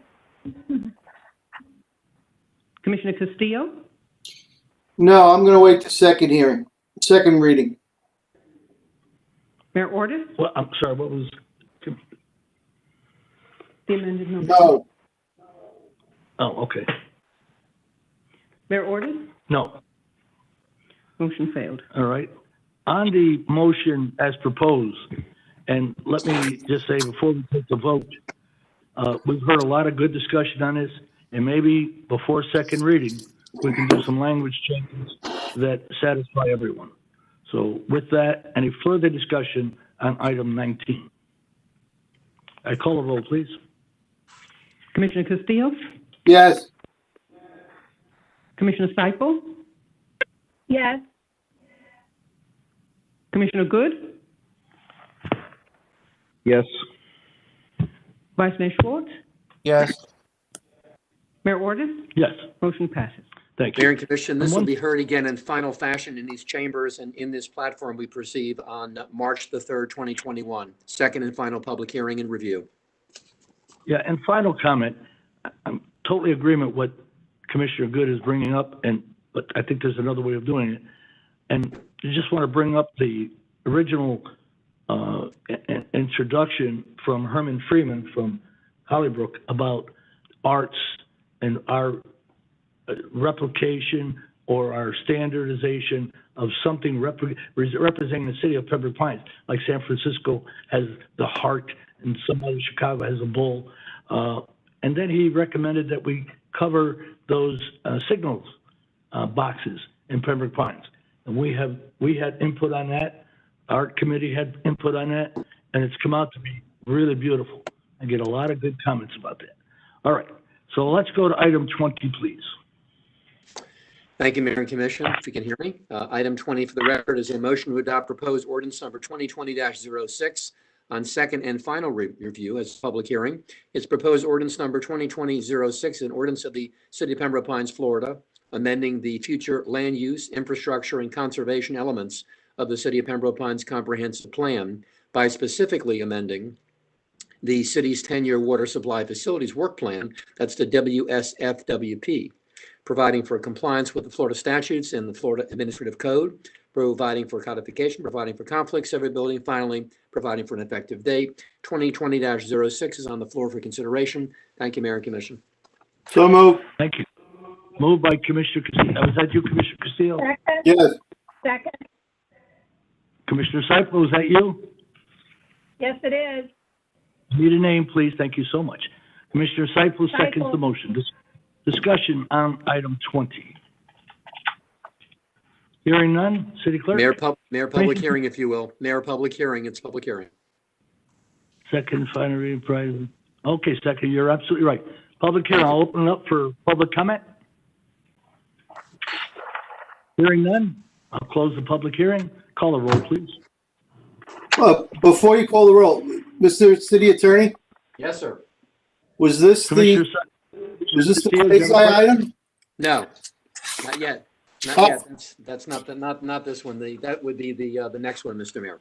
Mr. Commissioner, I'm sorry. Fine. Okay, discussion, item 20.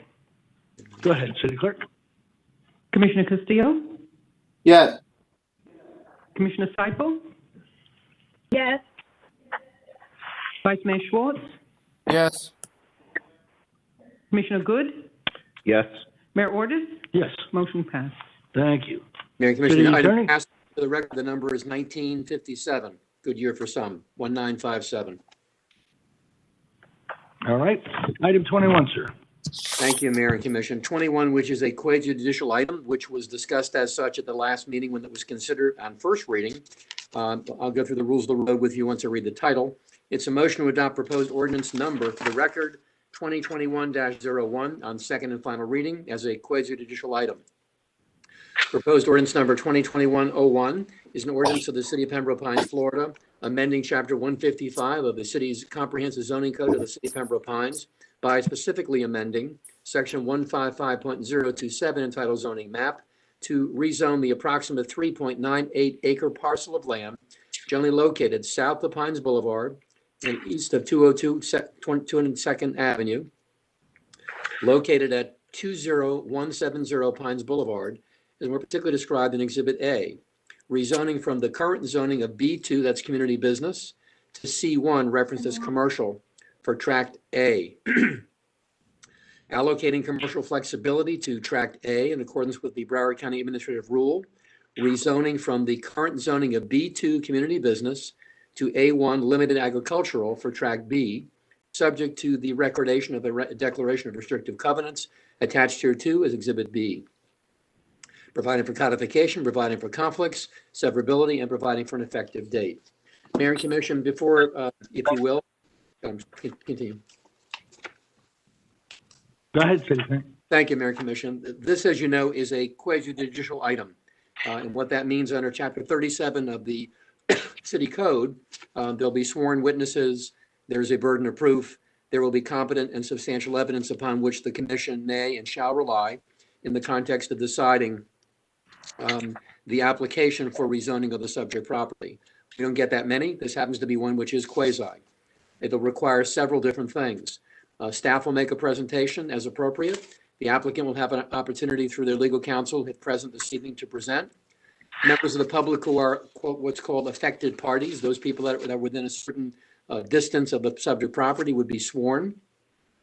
Other members of the public may also be sworn and be given their opportunity to be giving testimony and comments under oath before the mayor and commission.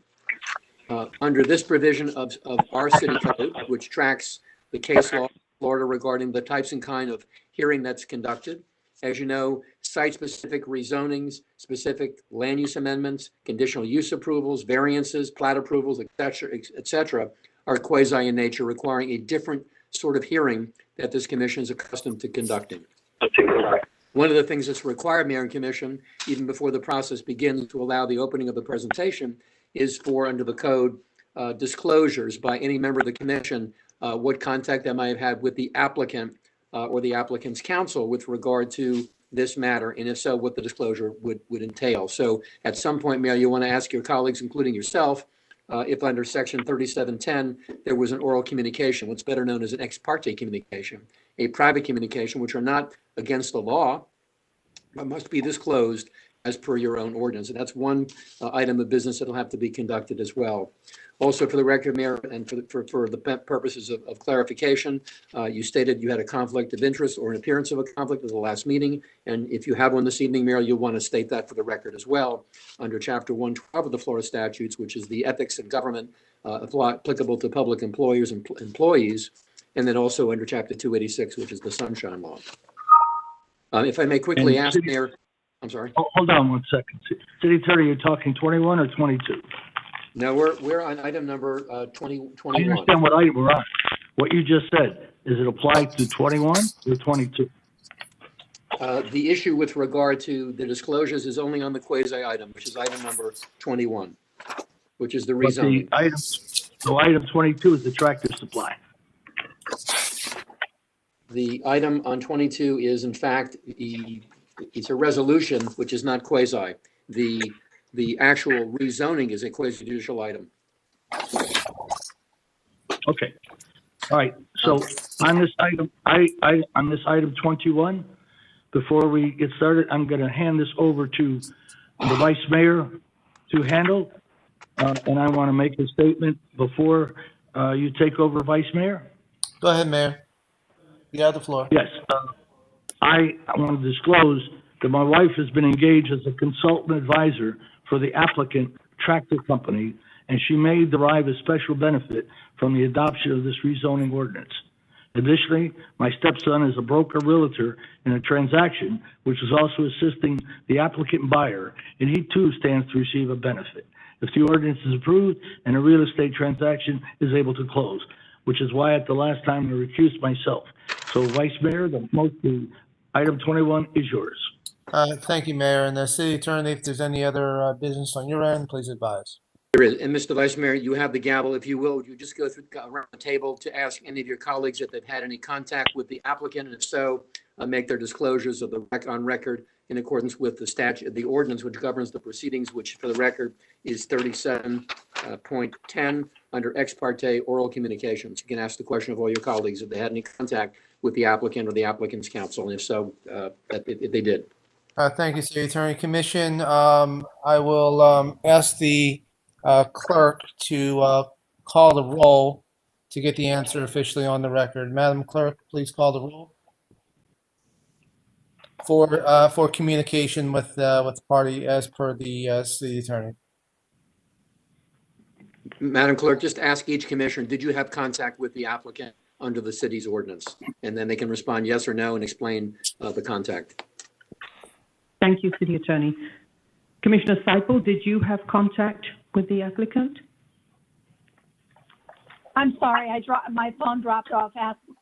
City Clerk, ask the question again, please, for me. Commissioner Seipel, did you have contact? Go ahead, I'm sorry. Thank you. I have not I have not. Thank you. Commissioner Castillo, did you have contact with the applicant? Yes, the subject property is in District 4, so I had contact with Dennis Mealy, who represents the applicant, with David Braun Sr., who is the owner of the property, with the Alhambra Homeowner Association, which provided their recommendation. Also, I had a conversation about it briefly with John Jacob, who is a member of the Planning and Zoning Board, and numerous residents. Mayor, if I may, this is Seipel. Go ahead, Commissioner Seipel, your record. Vice Mayor, I'm sorry. I'm sorry. I do want to clarify that I did have a phone message from Mr. Mealy, but we were not able to get back in contact with each other, and so that phone call did not ever complete. Thank you, Commissioner. Madam Clerk. Okay. Thank you. Commissioner Good, did you have contact with the applicant? Yes, I had contact with the applicant's counsel. Thank you. Vice Mayor Schwartz, did you have communication with the applicant? Yes, I had contact with the applicant's counsel. Thank you. Thank you, Vice Mayor. Mr. Vice Mayor, if I may quickly for housekeeping purposes. Sure. Thank you, and thank you for the inquiries made of your colleagues for the record under the city's ordinance. Just for the record, item 21, to answer the mayor's earlier question, is the quasi item. Item 22 is aligned with and part of item 21, but is not in and of itself quasi. However, all the disclosures, all the information yielded by the review of item 21, if considered favorably, would also apply to number 22, except the specifics of the city's code only applies to the quasi item. So for the record, it does overlay on 22, but it's not the specific item before the commission that is quasi. Item 21 is. Thank you, Mr. Vice Mayor. That ends the initial presentations. It will be useful, if you will, Mr. Vice Mayor. I'd like to know who among the applicant group is present to present and who from staff will present, so we can swear in the witnesses, and what members of the public, if any, have come out this evening to speak for or against the application, because in this situation, the staff makes a presentation, the applicant then is able to present their presentation, the public has a right to be heard, and then the commission gets to decide and debate the subject. So, Mr. Mealy, how many people on your end of the conversation are present this evening to present? We have a number of people on the line, but I believe that I will be the only one presenting. Okay, we'll want to swear in each of those witnesses notwithstanding. I'll have to identify them on the record. Swear them all in en masse, if you will. We can identify them, and then if they're needed to be available to answer questions, they then can do that. So, okay. Thank you, sir. And I assume, Mr. Vice Mayor, that through the Vice Mayor, that Mr. Stam, are you the only staff member that will be presenting this evening? Yes, sir. Okay. Okay. And are there members of the public who came out this evening to present who are affected parties? And if so, can you tell us who you are? Madam Clerk, do you have any input or inquiry by members of the public affected by this application who have either emailed in or who have logged on or who have otherwise sought access this evening? No, I do not, Mr. Attorney. So be it. So, Mr. Mealy, if you will just identify yourself and those members of your group where they're located at the moment so they can raise their hand along with Mr. Stam and any member of the public that might otherwise choose to be heard. If you can identify them, we'll swear them in, everybody at the same time. So this is Dennis Mealy, and I think the one other person from our group that we would want to swear in is Ken Fioretti, and I see him on the line, so we can all be sworn in. Okay. Mr. Vice Mayor, if you'll permit, I'll be happy to swear the witness in or have the clerk do the same. It's your direction. Sure, your prerogative, City Attorney. Madam Clerk, do you want to help me out here, or I'll do it, whatever you prefer? Thank you, City Attorney. Right Do you hand. swear or affirm? Do you swear or affirm that the testimony you are about to give shall be the whole truth and nothing but the truth? I do. Okay, so for the record, the applicant's group has been sworn, the city staff has been sworn, members of the public, if they choose to be heard, will also be sworn. At this point, Mr. Stam, who is the director of the department that will present, has the opening statement.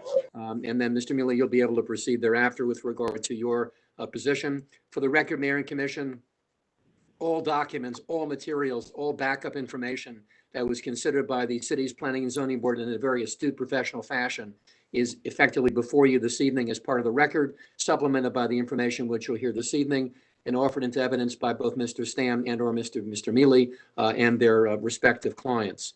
Again, competent and substantial evidence is what is required to move the ball forward. Mr. Stam, you have the floor through the Vice Mayor, absent the Vice Mayor's further questions or comments.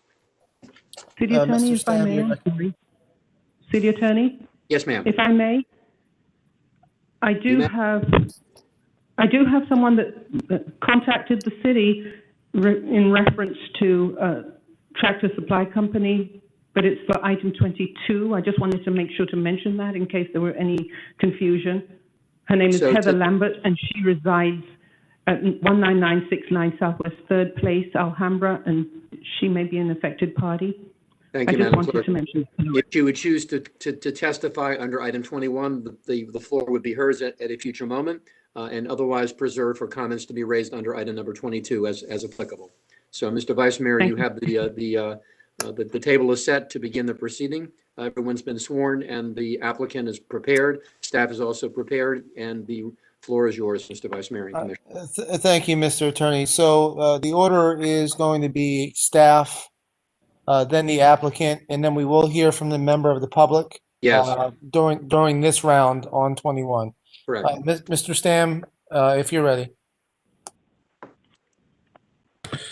Thank you, Vice Mayor. Mike Stam, Director of Planning and Economic Development.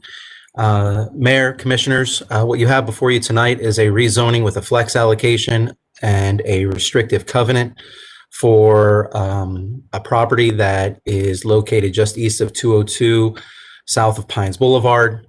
The applicant is being represented by Mr. Dennis Mealy. He has a presentation which I will be able to click through once it's his time to speak. From a staff analysis, staff has reviewed this application. We have provided support for this application in terms of a positive recommendation. It went before the Planning and Zoning Board, who also had a positive recommendation.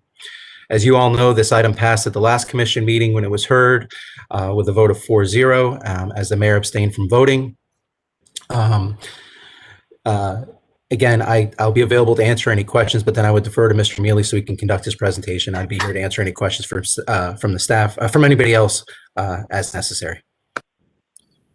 Thank you, Mr. Stam. Mr. Mealy, good evening. Good evening, Dennis Mealy, 200 East Broward Boulevard, on behalf of the applicant. Can you hear me okay? We can hear you, Mr. Mealy. Thank you. So I have been sworn, and just a few things, and then we'll show a couple of quick slides. We had the first reading of this at the last meeting. The things we committed to at that meeting, I want to repeat it again tonight. I know that we received an email of support from the Alhambra Homeowners Association, and one of the things they want us to do, which we are willing to do, is prior to our site plan going to any public hearings, we will meet with the HOA to show the buffer that we're proposing between our store and the closest residence to make sure that it's a good buffer that will hide the view. I know that Ms. Lambert, who you mentioned was interested in number 22, I think spoke at either P&Z or the first reading of the City Commission. I wasn't sure which, but I know she lives on the street right behind us and cares very much about having this buffer be proper and do the job that it's supposed to do. And we know that that buffer is something that we would show as part of our site plan. So having said that, if we could just go very quickly, I have a couple of quick slides and then I'll stop. Thank you. If we go to the next slide, please. Next one too. There we go. All right, so you see the property. There we are. That's the one. Mr. Stam, we can go to that next one. That's one I really want to show. There we are. So here you see Tract A and Tract B. Tract A is where we're rezoning from B2 to C1 with the restrictive covenant. I like to call it kind of B2 plus, because what it says is we can have all the B2 uses and then we can have certain uses that are allowed in C1. And those are really outdoor displays and storage and that sort of thing. Tract B, because it is going to be, because it is and will continue to be protected wetlands, we're actually rezoning it to A1 so that not only does it have the wetland protections from the county and the Water Management District, but it also has the zoning protection from the city that as A1, you're not going to build anything there. So those are our rezoning, the rezoning ordinance and the two categories, the C1 with the restrictive covenant and the A1 on track B. Just very quickly, item 22 is a plat note amendment that would facilitate the exact same development as that we're proposing as part of the rezoning on tract A. If you have any questions, I'll be happy to answer them. But I know that we went over this in pretty good detail at the first reading, and if we could just have those same things reflected on the record for tonight, that would be great. Thank you very much. If you have any questions, be happy to answer. Mr. Vice Mayor, if I can, Mr. Mealy, you're moving into the record these particular exhibits, if not otherwise previously offered, you're offering them up for tonight's consideration, correct? Yes, the entire PowerPoint package, which we showed at first reading, and I just showed a couple of slides tonight, but yes, if the whole presentation could be an exhibit in the record, that would be great. On which your applicant relies and upon which the commission would consider as competent and substantial evidence, correct? That's correct. Thank you, sir. Thank you, Mr. Vice Mayor. Thank you, City Attorney. And at this time, I'll recognize a member of the public.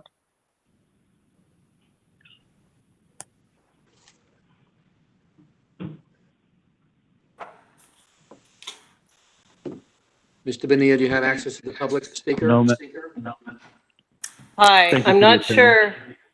I'm not sure how to raise my hand here. Ms. Lambert, we can hear you. Okay. All right. I just want to say that I do think that this is most likely a done deal. I don't want Mr. Mealy to feel very comfortable with the fact that El Alhambra HOA approved it because that's just the board. The residents really were not consulted. There are many of us who still have concerns. And I count on both the city of Pembroke Pines as well as the Tractor Supply Company to be fair and respect those concerns and to put themselves in our shoes, particularly the homes that are going to be less than 250 feet from your business, which contains hazardous materials and well, the issues have been discussed. So we wish to have a good relationship with whoever is in our neighborhood, and we hope to find you amenable during site plan discussions. Thank you. Castillo for a comment, please. City Attorney, before I recognize the City Commission, I want to ask if there's any other members of the public who wish to be heard. Mr. Bonilla, do we have anybody in queue? Vice Mayor Shorts, at this moment, there are no more people that have raised their hand. I will give another opportunity for people that have called in. If you press *3, your hand will be raised if you would like to speak on the item. Okay, we'll give them a few seconds to respond. Thank you, Mr. Vice Mayor. To the extent that you made every effort, reasonable effort, to access the public and have the public access you, giving this additional time will create a better record for the city and the applicant to make sure that the rights of those affected are in fact considered by the Mayor and Commission, Vice Mayor and Commission in the debate and discussion. Thank you, City Attorney. Mr. Bonilla, do we have anybody in queue? No, sir. Okay, seeing none, we're going to move to the City Commission. I believe we heard District 4 Commissioner, you're recognized. Thank you very much. Mr. Mealy, would you mind including Mrs. Lambert in the discussion with the homeowner association regarding the buffering? She lives almost directly on the other side of the proposed project, and I would like her to feel comfortable with what's put there. If we can get Ms. Lambert's contact information, yes, we will include her in these discussions. Heather, if you could email me your contact information, I will make sure that you're included in the discussions. Thank you, Commissioner Castillo. Mike Stam does have my contact information. At least he's got my email. Perfect. Thank you. Thank you. Okay. Vice Mayor, Mr. Stam. I do know Ms. Lambert has already provided some initial comments related to the site plan. I've sent those over to Mr. Mealy already. They should be in his email. So hopefully we're one step closer to resolving some of her concerns. Okay, thank you. Any other members of the commission?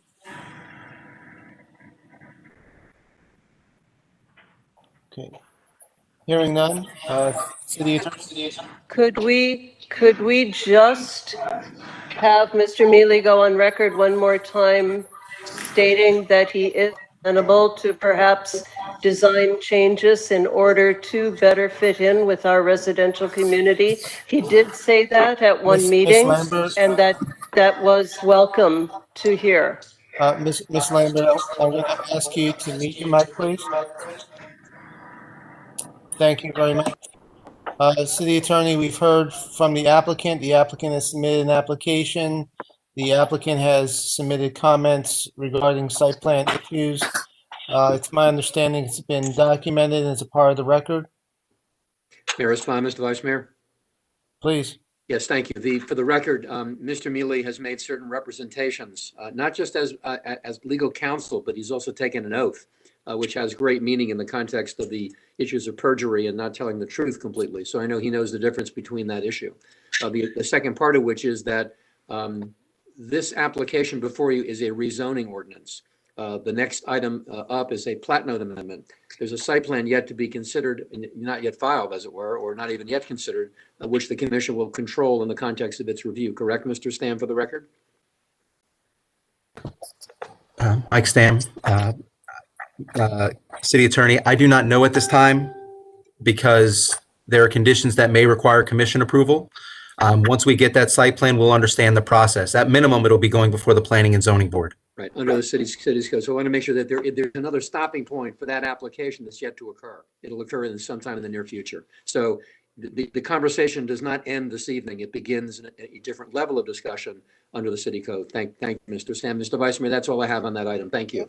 Sure. And for any members of the public who are listening, this is our legal process that everyone has their due process and constitutional rights to address the application, and everything is above board. At this time, I'm going to close the public hearing and have the clerk call the roll.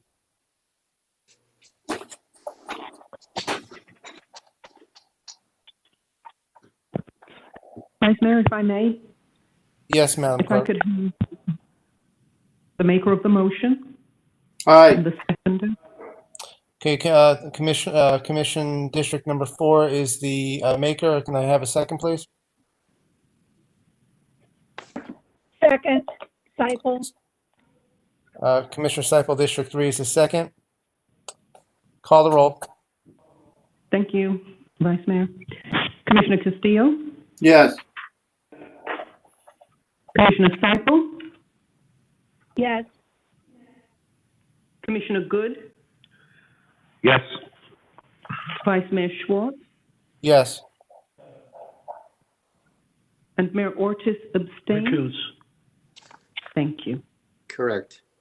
All right, and City Attorney, Yes. moving to item 22. Right, if I can, the item passes on a 4-0 vote. The permanent number for the record is 1958. 1958. The mayor has declared the abstention. He will need to file a Form 8B prescribed by state statute, Chapter 112, regarding a Section 112.3143 voting conflict, and Chapter 286 as an appearance, which will be filed within 15 days of this vote this evening, and will be part of the minutes at the next regular meeting. Item number 22, Mayor and Commission, if I may read, Mr. Vice Mayor. Go ahead, City Attorney. Thank you. 2021R-02 is a motion to adopt proposed resolution number 2020R02. It's attached here to and has been corrected and republished on the 28th of January 2021. Proposed resolution 2021R02 has been corrected to identify the general location of the plat to be south of Hines Boulevard and east of Southwest 202 Avenue. and it reads as follows. This is a resolution of the City Commission of the City of Pembroke Pines, Florida, approving the plat note amendment, that's a delegation request, for the approximate 4.242 acre property generally located south of Pines Boulevard and east of Southwest 202 Avenue, is more particularly described in Exhibit A, attached here to, and incorporated herein, known as the Pines 200 East Plat, authorizing the city administration to take any action necessary to implement the intent of the resolution, providing for conflict, severability, and finally, providing for an effective date. On the floor, Castillo moves. Mayor, that would be item 2021 R-02. Thank you, Vice Mayor, Mayor. Thank you, City Attorney. District 4 moves the item. Is there a second? Seipel. Commissioner Seipel, District 3 seconds. Discussion, Commission? Any members of the public? Thank you, Mr. Vice Mayor. Hearing none, Madam Clerk, call the roll. Commissioner Castillo, Yes. Commissioner Seipel, Yes. Commissioner Good, Yes. Vice Mayor Schwartz, Yes.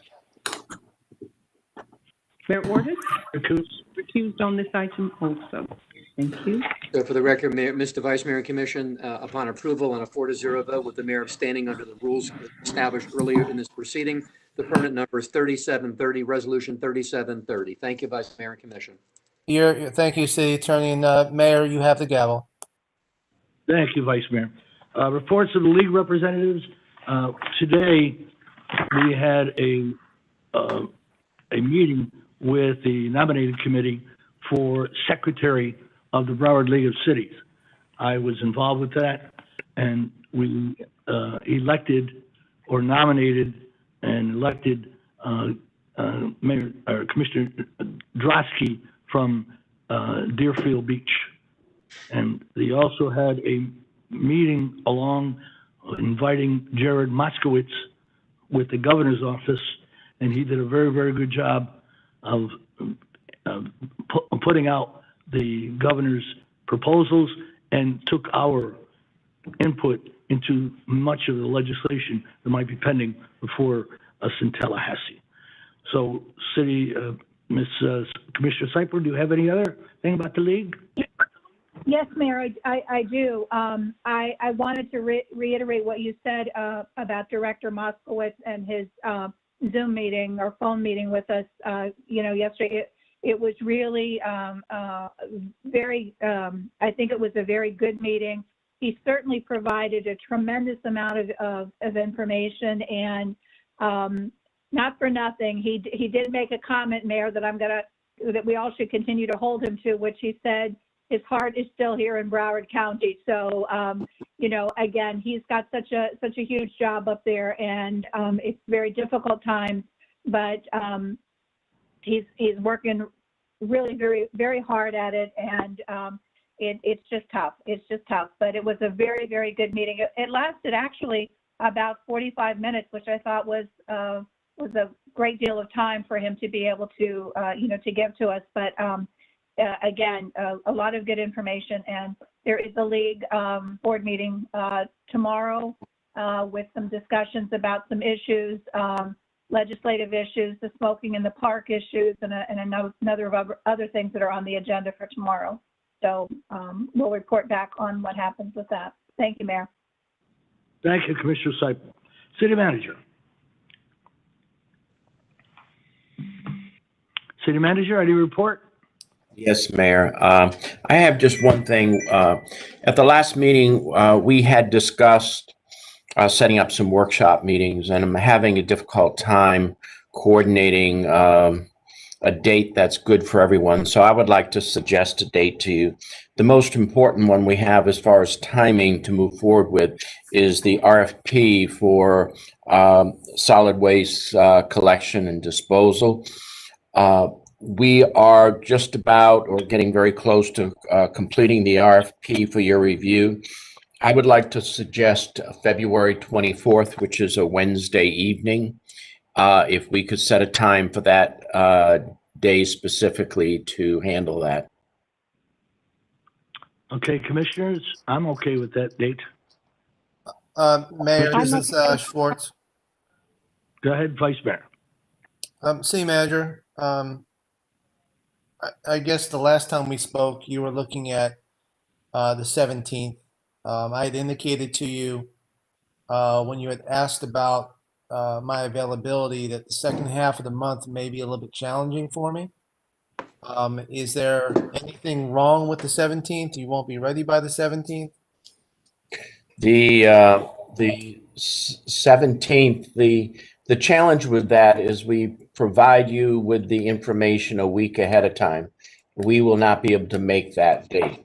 And I would like to conclude this in February on the 24th. So the first meeting of March 3rd, that we could bring this before commission to approve the RFP so we could go out for bid. It's a tight time frame now just to get this done before the end of their contract. Is there any other date? Is it 18th or 19th? That's too soon. No, we'd have to do it the week of the 22nd. Otherwise, we're putting it up to March, and then that puts it in the middle of March. It really is putting it very late in the process. City Manager, is another option you just bring it forward without the workshop, and we can just have that discussion on the 3rd, if need be. At this point, I'm really disappointed that we weren't able to get something done at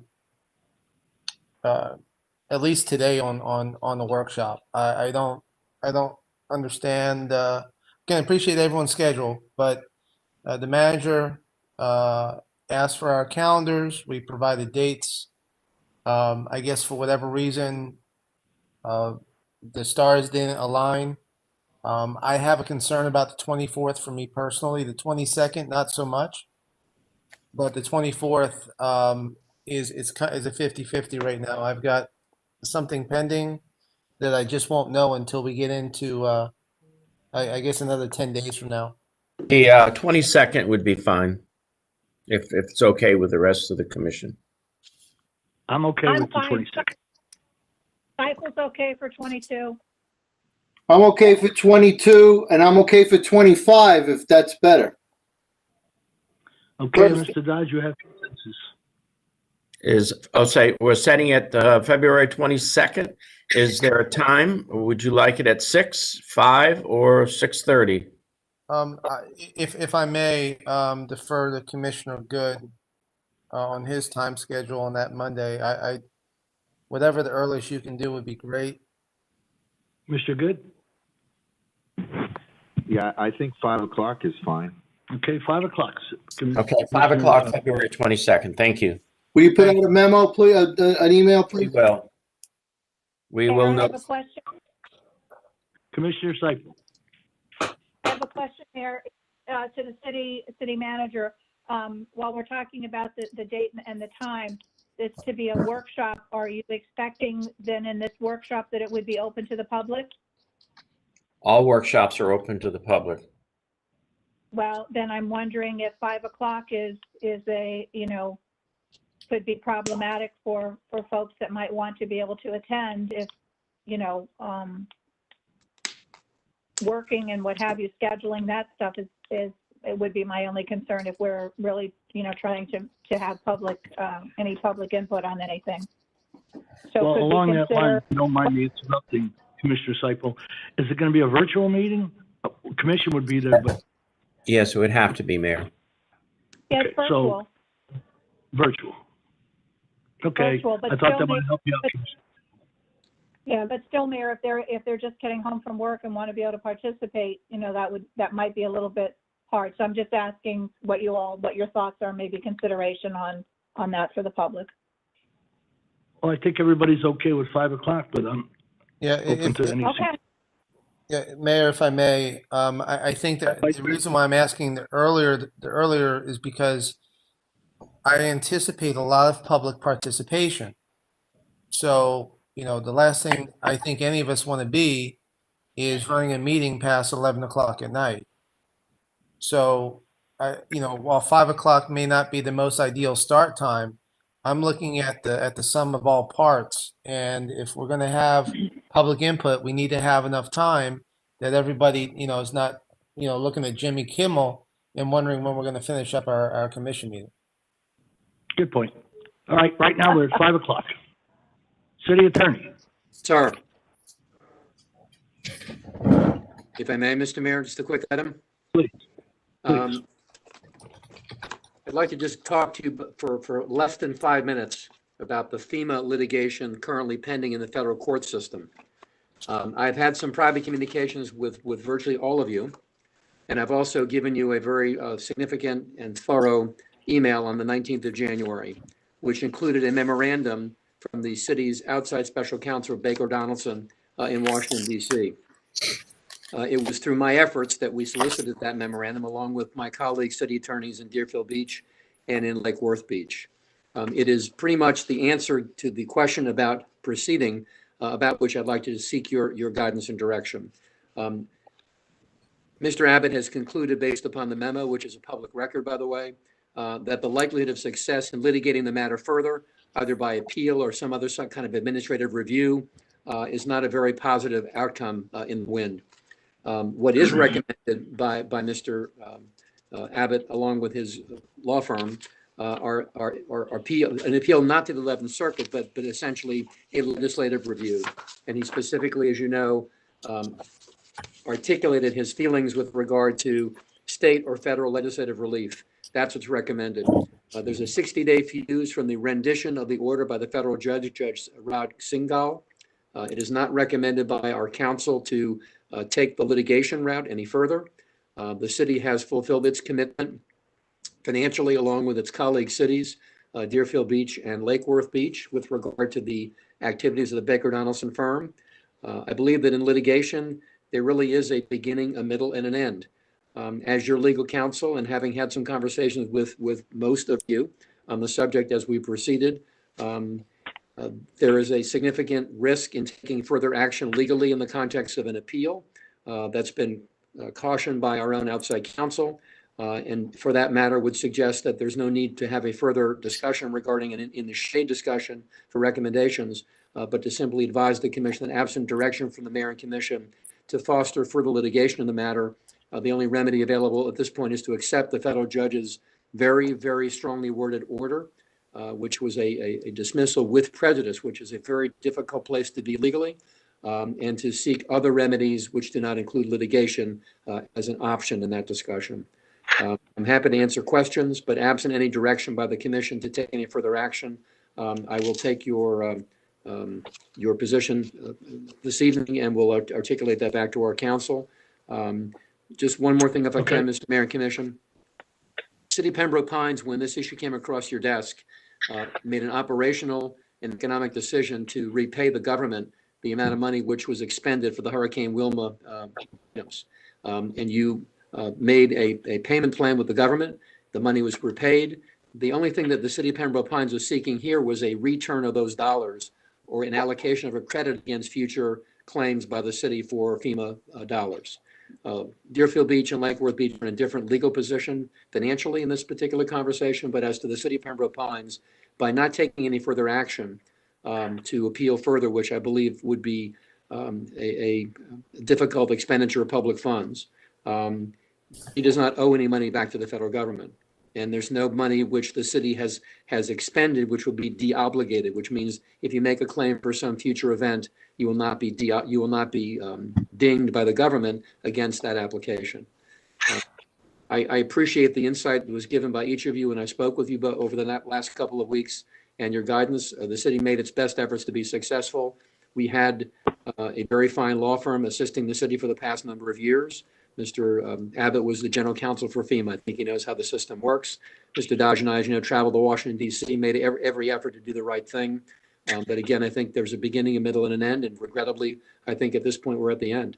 I'm happy to take any further action you think appropriate. But at this point, I'm giving you what I think is not just our best legal advice, but the best advice from the city's special counsel as well. Thank you, Castillo. Commissioner Castillo, go ahead. Thank you very much. Tom Good was right. He didn't think that this was a lawsuit that we would win. and unfortunately, we didn't win it. I felt, together with the rest of us, we felt that some lawsuits have to be fought. The city of Pembroke Pines didn't lose this. The taxpayer in Pembroke Pines lost it. Let's retrace the steps that go back to the videotape. There was a horrible natural disaster, and the city of Pembroke Pines broke its back to make sure that our city could recover. We have every reason to be proud of that.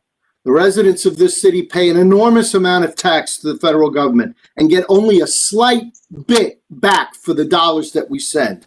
One of the things that they're supposed to do is to reimburse us for natural emergency costs, declared national emergency costs. And on a series of hyper technicalities and missteps that were honestly put together, there was no misappropriation of funds. There was no audit finding to adhere to. There was no double billing, nothing like that. They have decided that our claim, which we should have gotten for our own tax dollars being returned to us for good cause, didn't have legal sufficiency. And well, it may not have been legal, and they might call that justice, but it's not right. The residents of Pembroke Pines were stiffed on the tax dollars that they paid to the federal government, which our city should have gotten back. And when that happens, it's important to fight, not just because you might win in court, because it's the right thing to do in government. And what we should do is take that judgment and march it up to Congress and wear it like a badge of honor and say, this is how you guys screwed us, even though we paid you taxes. We would never do that to a resident of our own city. Never. We would show them a lot more respect than you showed us. And that's what they deserve. I'm very, very disappointed at the manner in which our city and other cities were treated. We are where the rubber meets the road. And these folks sit up in their ivory towers, and we pay them all these dollars in federal tax, and we don't complain too much, though we have the right. And when we have a claim, we put it to them, and this time they stiffed us, and it's wrong, and I resent it. And I think that we should go up there and we should show it to them. Thank you. Thank you. One thing that we won is, while the city attorney quite eloquently said we didn't lose any money, well, we took it up to the national. We took it to the U.S. Conference of Mayors. We took it to the National League of Cities, and we did win a clawback of 3 years, not 7. 7 was never supposed to be the clawback. In fact, at the National League of Cities, I was present there, the DOJ and the person that actually wrote the language said the clawback should have been 3 years. So progressively, as we go forward now, it will be 3 years. And I think this commission has to be credited with a lot with that happening. So thank you. Is there any discussion further on this matter, or shall we just move on? Do we need to give the city attorney direction? Do we have to have a formal? If so, I'll move that we discontinue any future. All right. Thank you, Commissioner. Thank you. Commissioner Good, is there a second? Second. Second by Commissioner Seipel, Commissioner Castillo. Discussion. Call the roll, please, City Clerk. Commissioner Good? Yes. Commissioner Castillo? This is me holding my nose, voting yes. Vice Mayor Schwartz? Yes. Commissioner Seipel? Regretfully, yes. Mayor Ordus? Yes. Motion passed. Thank you. Mayor and Commission, thank you for the Castillo. guidance thank you for the guidance and direction. But with regard to this matter, just one minor issue that I need to relate back to you, Mayor and Commission. Speaking of FDEM Director, Mr. Moskowitz, Jared Moskowitz, you should remember that he was not able to attend the meeting that Mr. Dodge and I attended in Washington, D.C. with FEMA, but he did send his Deputy General Counsel, and the state, through his good graces, made every effort to try to right the ship. They were beside us in the context of trying to fix this hyper-technical issue that Commissioner Good and Commissioner Castillo referred to. Unfortunately, the federal government didn't listen, but there was an attempt by the state to side with our city and make every effort to help us through Mr. Moskowitz's best efforts. I thought the record should reflect that. Thank you. Thank you, City Attorney. Commissioner Castillo, item 23, please. Yes, Mayor. This is a motion to discuss and take possible action to adopt a model resolution prepared by the Anti-Defamation League condemning hate and extremism. I was contacted by the Anti-Defamation League. The resolution is self-explanatory.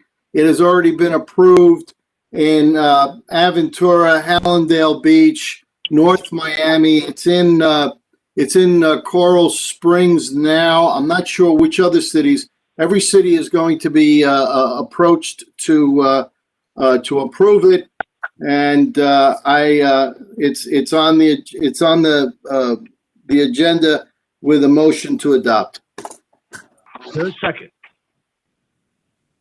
Second. Is there Schwartz. Second by the Vice Mayor? Discussion? Seifel? City Clerk? Commissioner City Clerk? Seifel? Do you want a question, Commissioner Seifel? Yes, I do have a question, Mayor.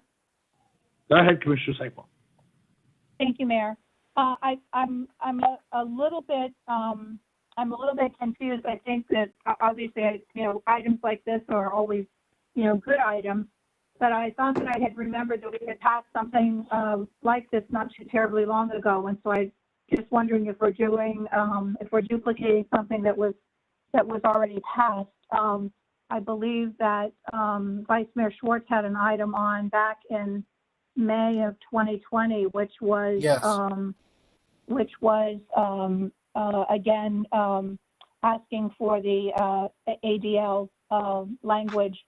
And I think the actual words were, denouncing anti-Semitism and a number of other things, hate crimes, violent action, and all that. And so I'm just wondering if this is a restating of something that we had already done. And when I went back to look at it, I did actually find that we did pass that. And I'm just wondering if perhaps the time that it was passed, my colleague Castillo was not sitting on the dais at the time and perhaps didn't realize that this had been passed back then. So I think that any of these issues that are brought forward where we stand up, as a community and denounce any wrongful, hurtful, hateful, violent actions towards any group, any person or any group, it's something we should be proud of, that we did stand up and take those stances. But I just wanted some clarification on whether we're just duplicating something that had already happened. So, City Attorney, City Manager, if you could answer that question for me, please. City Attorney? In the context of a prior resolution, I remember vaguely what you described. I don't have any record before me to answer the question. Under any circumstance, Commissioner Seibel, through the mayor, the request by the commissioner would still require that this resolution be taken to the next meeting in a form that would be a Pembroke Pines format for consideration, so that it would be on the agenda as an item for Commissioner Castillo's at his request. Thank you, Senator. And I do understand that. And like I said, I think anytime items like this are brought forward that are denouncing any type of behavior like that's described here are always good. And I'm just was looking for clarification on whether this is something that has already happened, and whether we're like redoing it, or should we be redoing it, or how does all that work? I was very unclear on that. Madam Commissioner, if I can, through the mayor, the extent that if the commission authorizes the drafting, we would draft it, have it on the next agenda as proposed by Commissioner Castillo, and would no doubt between now and that time at least check the public records to see if there was a similar or aligned reso that might meet with your inquiry. Point of order, Mayor. Okay. Thank you. Go ahead, Commissioner Castillo. I want to underscore that this commission has always done the right thing on issues like this. The ADL asked for this, so they don't think it's redundant. All I'm doing is bringing their resolution forward. It really isn't really even my item. This is about the Anti-Defamation League. I simply facilitated putting it on the agenda, knowing that all of us would vote in favor of it, because how couldn't we? So I don't know the answer to Commissioner's question. She's entitled to a direct answer. I don't know that we have it tonight, but my motion is to move forward with the ADL's request that we adopt this resolution. Thank you. Schwartz, City Clerk, call the roll, please. Mayor, Schwartz, please. Vice Mayor? Thank you. And Commissioner Seipel, thank you. It was it actually began in San Antonio, Texas. And so when I saw it, I was thinking the same. If possible, if we could direct the city attorney to bring forward a side by side what's currently in this backup as compared to what was passed in May. I'd like to see a side by side comparison and see if there's any change, and then we can take up both rezos at the next meeting. That would be my motion. Okay, call a roll, And please. City Mayor, Clerk. Mayor, if I may? Commissioner Seipel? Yes, Mayor, thank you. Again, I want to reiterate, anytime that this commission brings forward items like this, whether it be from their own doing or whether they are requested by a group to bring something forward that says we are standing up saying we do not accept, we do not believe, we do not condone behavior like what is described in here, it's always a feather in our cap, I feel, for our city. My only question on this was not saying one should have been and the other should not have been. My only question was clarification on if in fact we've done this, or are we just reaffirming what we've already done? And I just wanted clarification on that part. Thank you. Understood. City Clerk, call the roll, please. Commissioner Castillo, Yes. Vice Mayor Schwartz, Yes. Commissioner Seipel, Yes. Commissioner Yes. Mayor Ordus? Yes. Motion passes. Thank you. Commissioner Castillo, item 24, please. Yeah. So this item was deferred at the request of the clerk, who actually went through a process and got some additional names. We have an ordinance that we passed some years ago after Wilma. It was one of the homework assignments after Wilma, because we found that following a storm, and sometimes irregularly during the year, there's information that we must communicate with our HOAs and condo associations. And so we passed an ordinance, a law, requiring HOAs to identify, pursuant to the terms of the provisions of the ordinance, names and contact information in cases of emergencies. And we have HOAs that simply do not want to comply. And this is very, very unfortunate. So I think that I'm going to have to ask the city manager to get involved in either putting together a team that actually calls these folks with the city attorneys, because I'd hate to see the provisions of penalties told under the ordinance, which we can't avoid. It's the law. If they don't comply with the law, then we have to do code enforcement. And I would hate for it to come to that, where we actually have to cite a homeowner association for failure to follow a city law. So this information is important. On top of which, there are many occasions where even in this previous FEMA discussion, we have to have contact with people in the communities so that we can do things like help them clean up and provide them with important information.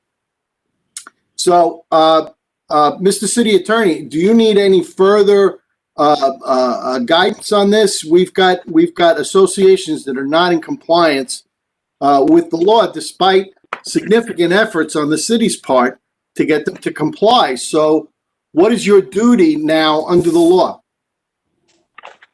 If I may respond, Mr. Mayor? City Attorney? The city has adopted and embraces what's referred to as Chapter 162, which is the state law that governs code enforcement. Further, the city has embraced that statute under Chapter 35 of its own Code of Ordinances, referencing the Code Enforcement Board, whose duties have been transitioned, as you all know, to a special magistrate. If the HOAs fail to comply with a city ordinance, which is a city law, there are consequences to noncompliance. And to the extent possible, it is jurisdictionally within the authority of the city's special magistrate. If the city's code department were to cite an HOA for not complying with the requirements of the code in connection with disclosure of names and addresses and contact information, they could sustain a citation, which would then be heard by a magistrate, which they could have an imposed fine. So the answer is that's the penalty. It's in the code. If you do nothing this evening, and the code department exposes the fact that there are X number of HOAs not in compliance, they can be cited and they can be brought to a magistrate. You know, I'd hate to see it. I'd hate to see it come to that, but you got to figure that associations, which are so much about enforcing rules, would follow them themselves. And I'm very, very disappointed that some just don't want to do it. They could identify anyone they wish, their property manager, the president of the boards, another willing member. Doesn't have to be the whole association, but somebody's got to come forward and be the principal contact with this city during an emergency, or if we need to communicate important information. It's the law. And if we don't have the belly to enforce our own law, then we should rescind the law. We shouldn't have laws that we don't enforce. There's no point to that. So I'm actually kind of disappointed that even though we were very generous, and I want to thank my colleagues for being generous with the deferral on this item, that we still don't have compliance. This is not a complicated thing. Mayor, can I get a second sealed item? Second. But I didn't. There is no motion. I'm just saying that what I'm asking is for the city manager to put together a team to try one more time. Mr. Castillo, you made a motion to redouble the city. So you made a motion. I'm trying to get a second. I'm going to keep this legal. Is there a second to Commissioner Castillo's motion? I'll second the motion. I think it's a great motion. The one problem is, and I want to have under discussion, is that many, and I've sent out letters, the city has sent out letters for the Mayor's State of the Union to get those HOAs contacted to appear. The problem is, and I think this will help take care of that, is that when a homeowner association president or vice president is unelected, and we send it to the old address or the old name, is they don't tell the new one. So it's a constant battle. We have gotten letters back that the address was wrong and it wasn't the right person. Point of order. Point of clarification. The ordinance says that every April they're supposed to submit the information. Every April. Okay. I understand. But if they don't, okay. All right. Further discussion. Yes, Mayor. Call the roll, please. Mayor. I'm sorry. Mayor. Thank you, Mayor. Go ahead. Okay. So I would say that I want to restate my position from a few months ago. We are elected by the people, by district. If you're having an issue within your district, you need to re-examine your efforts. I don't understand why we're having some of these challenges, but I certainly don't have issues with the HOAs in District 2. So I felt it was I felt that the clerk having to go through that process was unfortunate. If we want to enforce we'll enforce all of our ordinances. We can start enforcing decorum. We can start enforcing many other things that the people. Vice Mayor, please stay in the context of the motion. So, Mayor, I think compliance of April of 2022 would make sense. Let's give them a year to come into compliance, so we can look at this in April of 2022. If you're having an issue inside your district, just pick up the phone and call somebody. Point of information. Point of information, Mayor. That's an amendment, Mayor. Point of information, Mayor. Listen, hold on, everybody, calm down. I'm calm. Vice Mayor, is that an amendment to the motion? Yes, Mayor. Is there a second to the amendment? I will second that amendment. Discussion on the amendment. Yes. Commissioner Castillo, discussion. This has nothing to, I have no idea what this district discussion is about. I never looked at this from the perspective of a district. This is a citywide ordinance. Excuse me, I'm speaking. Yeah, but on the amendment. This is a citywide ordinance. On the amendment. Discussion on the amendment purely. Are you further discussion on the amendment? Hearing any others on discussion on the amendment? Call the roll, please. Yes, Mayor, before we call the roll, Mayor. Go ahead, Mr. Commissioner Good. Can the amendment be restated, please? Sure. Vice Mayor, go ahead and restate the amendment. Sure. The amendment would be to have the city administration have the registration process, excuse me, enforcement begin of April of 2022. Point of information.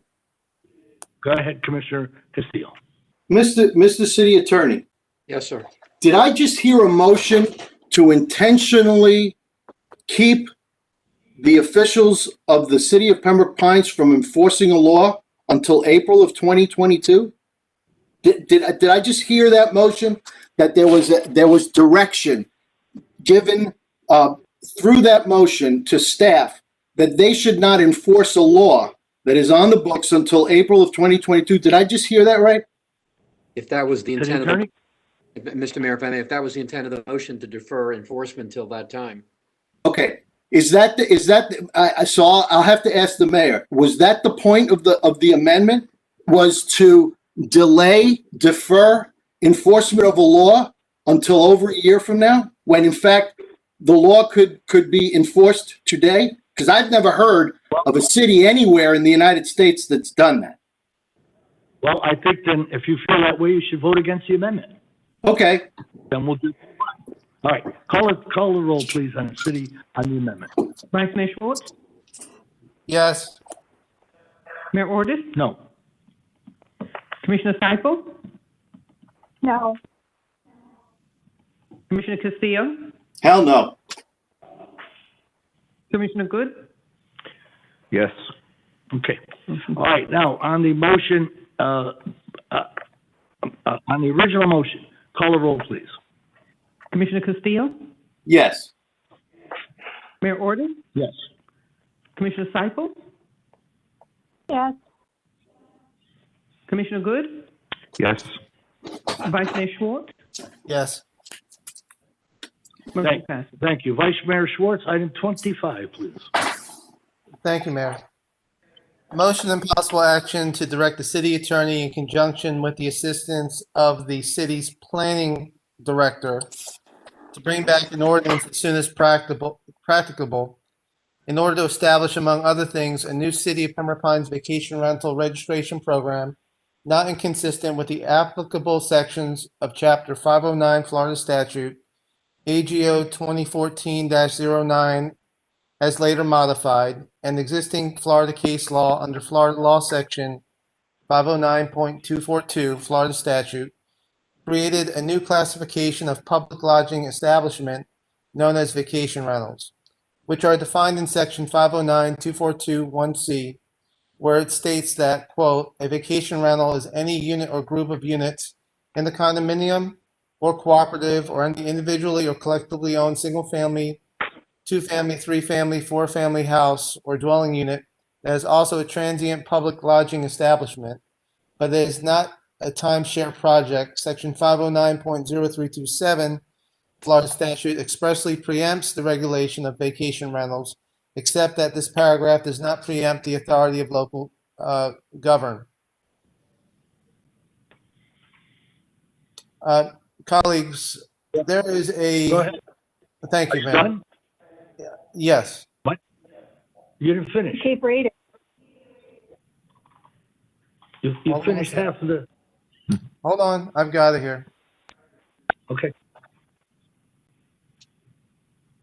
You finished the authority of local government to conduct No, inspections. I understand, Mayor. I'm looking online. Just give me a moment, please. Okay. If the city attorney has it in front of him, that would be helpful. If I may respond, Mr. Mayor. Please. If I can, this paragraph does not preempt the authority of local government or to conduct inspections of public lodging for compliance with the Florida Building Code and the Florida Fire Prevention Code located in section 553.80 and section 633.206. Further, local governments may not legislatively prohibit vacation rentals or regulate the frequency of rental or vacation rentals, and there are various AGOs on the subject as well. Unregulated vacation rentals can create disproportionate impacts to adjoining properties and neighborhoods in relation to their size, excessive occupancy, and lack of proper facilities.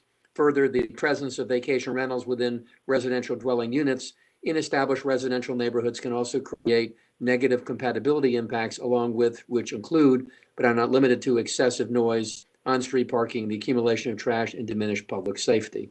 Thank you, city attorney. Vice Mayor. Thank you, Mayor.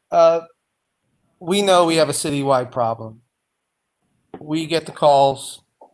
The last paragraph, the last sentence, excessive noise, on-street parking, accumulation of trash, and diminished public safety has been impacting our residential neighborhoods for far too long. The state of Florida has taken away our home rule. They're attempting to take away even more of it. There are cities in our county that have made some attempts to get this under control. I've spoken with the Realtor Board, Greater Fort Lauderdale Realtor Board.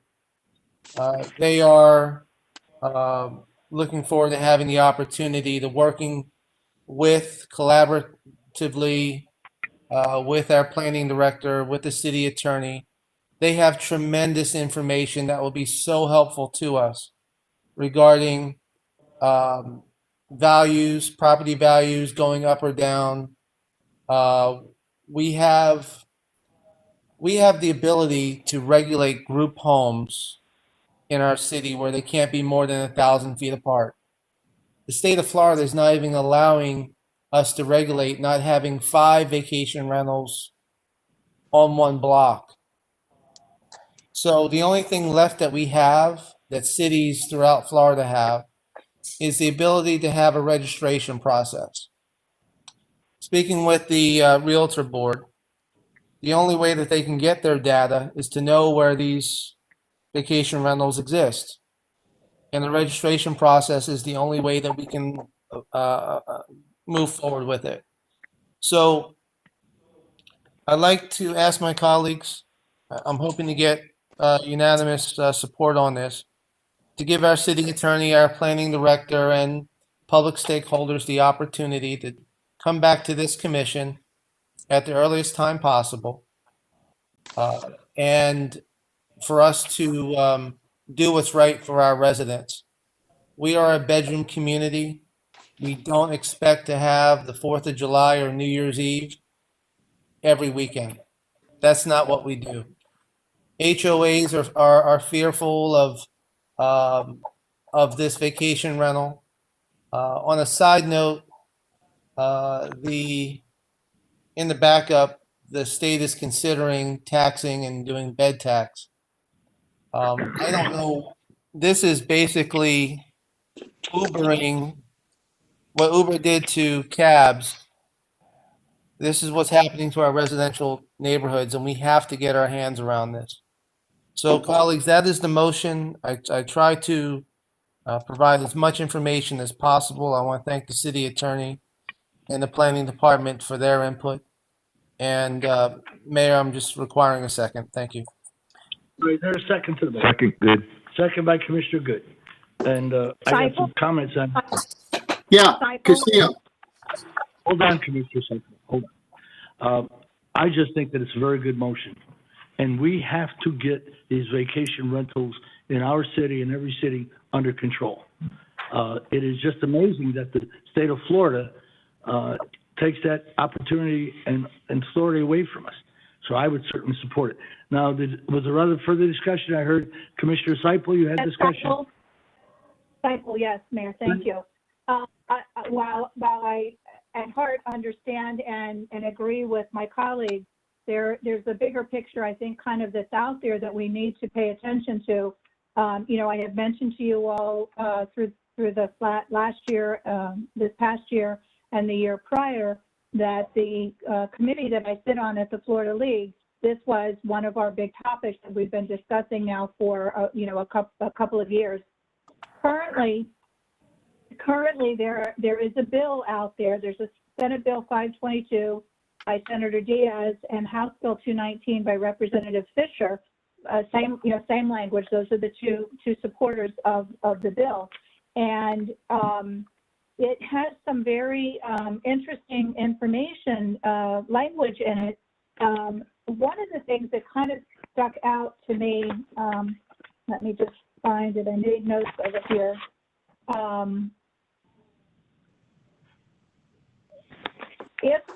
While you're looking, Commissioner Seifel, while you're looking, just a quick comment. I found it. Today, I know. I'll get back to you while you were looking. Okay. Today's virtual advocacy committee, of which I'm a member of, talked very importantly about this item. It is, again, the Florida League's top item for this coming year. Go ahead. It's huge. It's huge. It has such an impact everywhere. But the proposed language in this bill is one part of it says a local law, ordinance, or regulation may regulate activities that arise when a property is used as a vacation rental if the law, ordinance, or regulation applies uniformly to all residential properties without regard to whether the property is used as a vacation rental as defined in 509-242. The property is used as a long-term rental subject to Chapter 83, or the property owner chooses not to rent the property. So any resident, if this gets passed with the language that's here, city attorney, is that not saying that any residential property would be governed by the same law, whether it's a rental property or not? May I respond, Mayor? You read it correctly. It's an interesting proposition, but it's in this bill, and it does say that.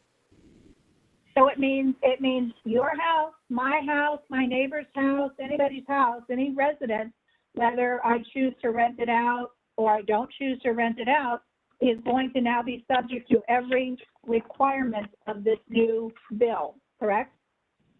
It appears to be the intent of the drafters, at least at this juncture. Okay. It appears to be, because that's exactly what the language says. Right, It's more exactly. than appears. Exactly. It specifically states that. Yep. And from your office, city attorney, there was some language that you sent to all of us. The city attorney received a number of inquiries. It states that a local law, ordinance, or regulation may not prohibit vacation rentals or regulate the duration or frequency of vacation rentals. The city is currently authorized to impose certain limited regulations on vacation rentals, including but not limited to registration requirements, inspection, and responsible individuals to be accessible. That part of it, that kind of goes out with this bill, because all of that language is now going to be given, and that authority is going to be given to the state. Is that not correct also? May I respond, Mayor? Yes.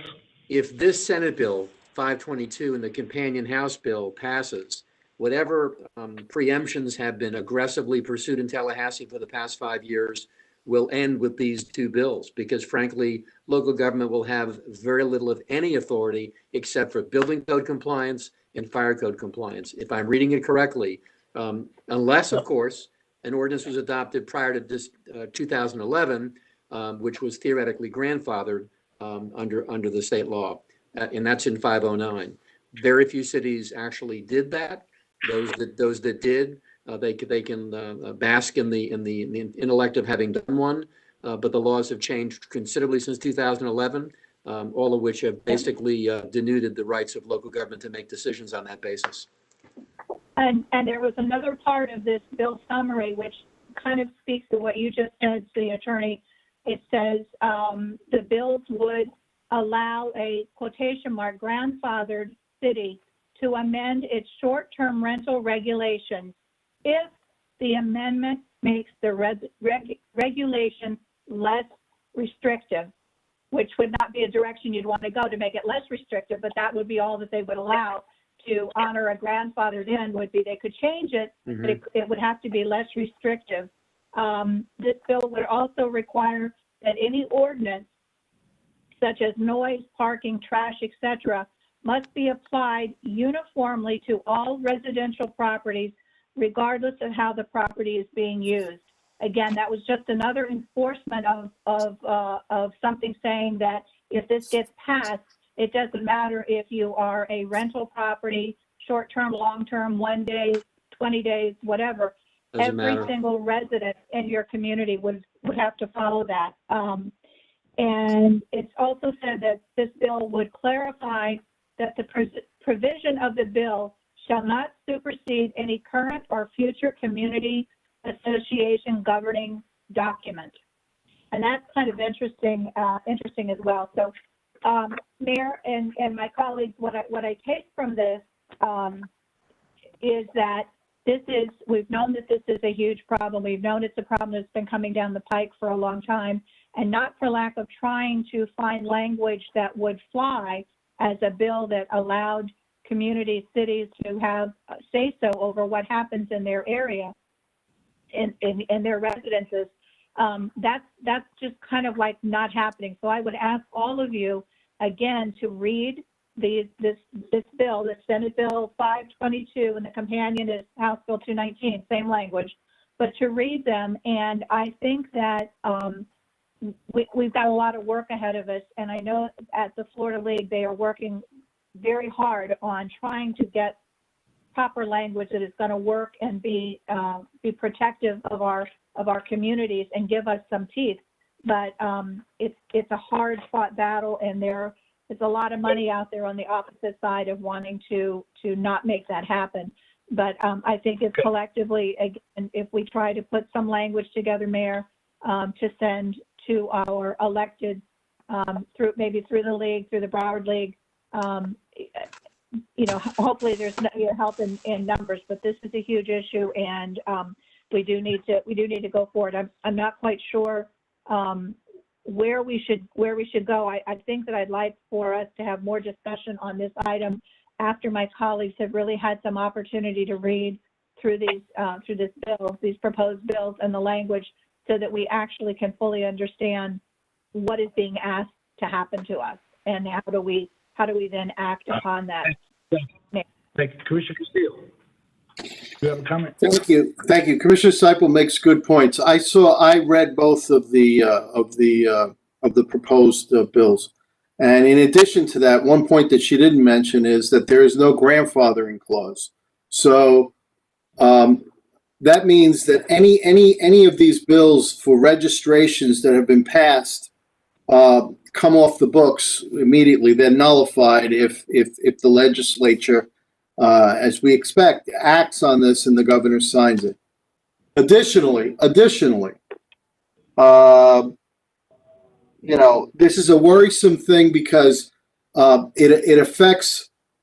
I mean, I heard some mention of HOAs. This really has nothing to do with HOAs, because this kind of activity isn't permitted in HOAs. So you can't have short-term rentals in most HOAs. It violates the documents. And they actually, in an interesting way, have greater authority than cities do in some ways to enforce their provisions.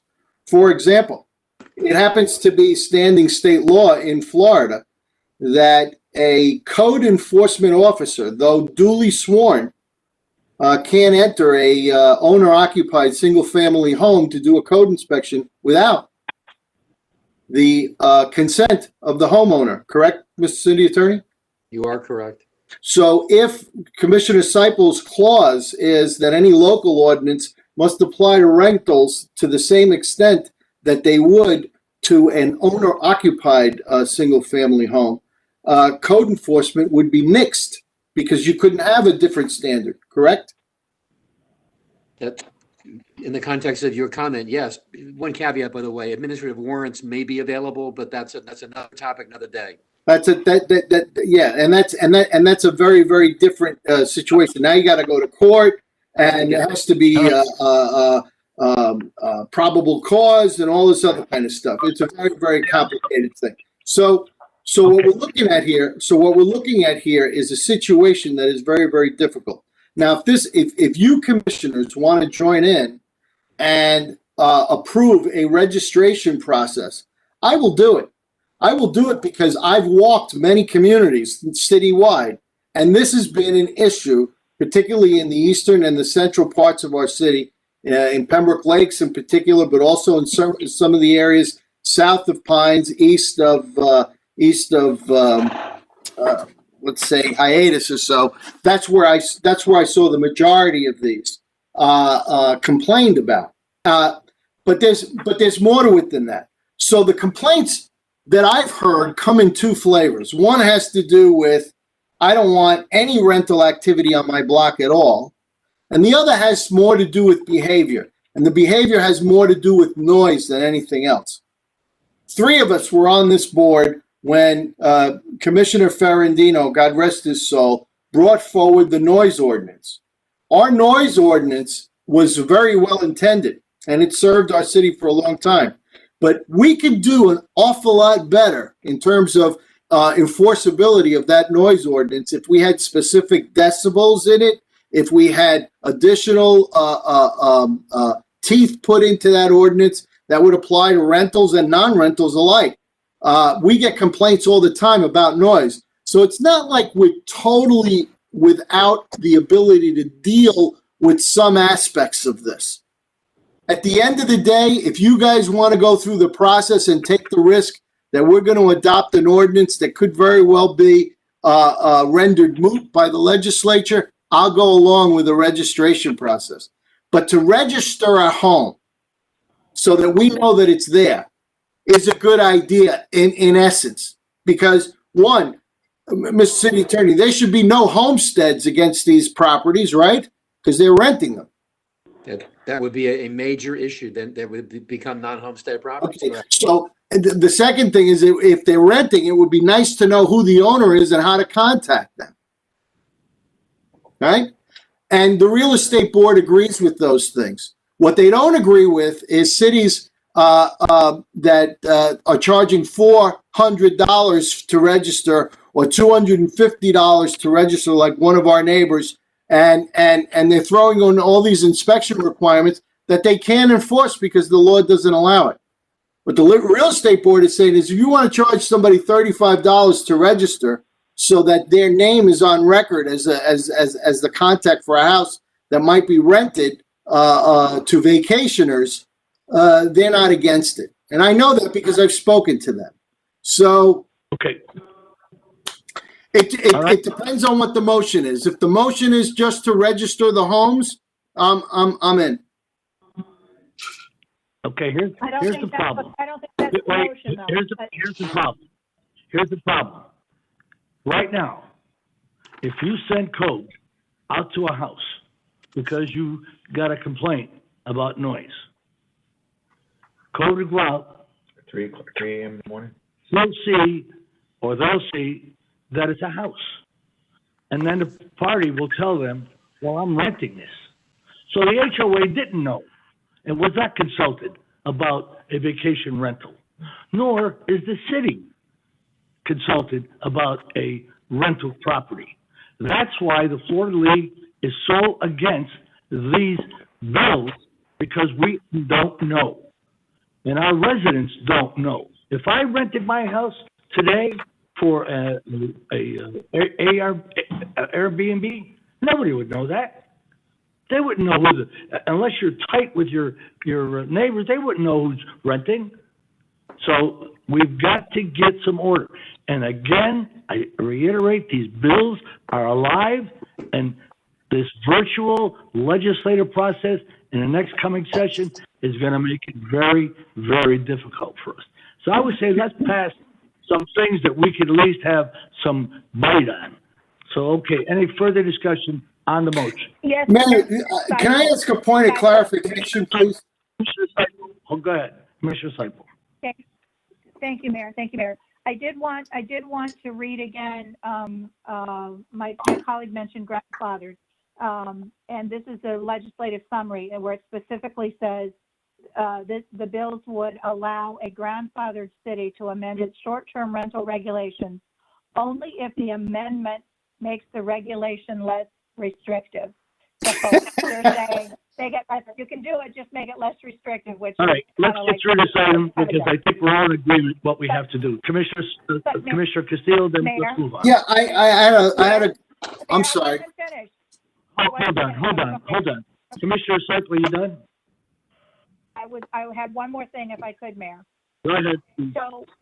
So I think that if we wanted to take some action that said, we want to register these and we want to whatever, I would like to know from the city attorney then, if we take on that responsibility of saying, you're going to have to register and we're going to maintain a list and all that, what else does that put on us as far as, do we then have to make sure that they get health department, inspections? Are they meeting all the ADA standards that would have to be for a rental property? Are they paying sales tax now on this? And again, the other issue that came up is their homestead and all that. If we maintain a list of those properties, does that then cause us to take on other responsibilities? And, all right, city attorney. Briefly, if I may, Mr. Mayor, to the commissioner, you raise a very seriously important issue. We've looked at several of these ordinances that have been adopted post 2011, one of which was in the city of Tamarack. That is a purely registration ordinance, but it does have some component parts that you described. For example, if you register your unit, you have to actually have it inspected. It opens up the door for fire inspection, building inspection, other inspection, as an adjunct to your getting a registration certificate from the city on a whatever basis, annual basis, whatever, that actually puts you on a register, but does require that you open the door for that purpose. So does it put some burdens on the staff operationally? Yeah. It's not just registering, I'm John Q. Citizen and I'm putting my house out to the RBO or an Airbnb. It would open up a door for inspections, which, by the way, the statute does not preclude, but would put a burden on, hypothetically, a burden on local government to incur those costs and expenses to do the inspections. That's how the Tamarack ordinance reads. It's not been challenged, by the way. It's still good law. But with this legislature, we don't know what could become of that, as we just discussed this evening. So all right, let's move on. Commissioner Castillo.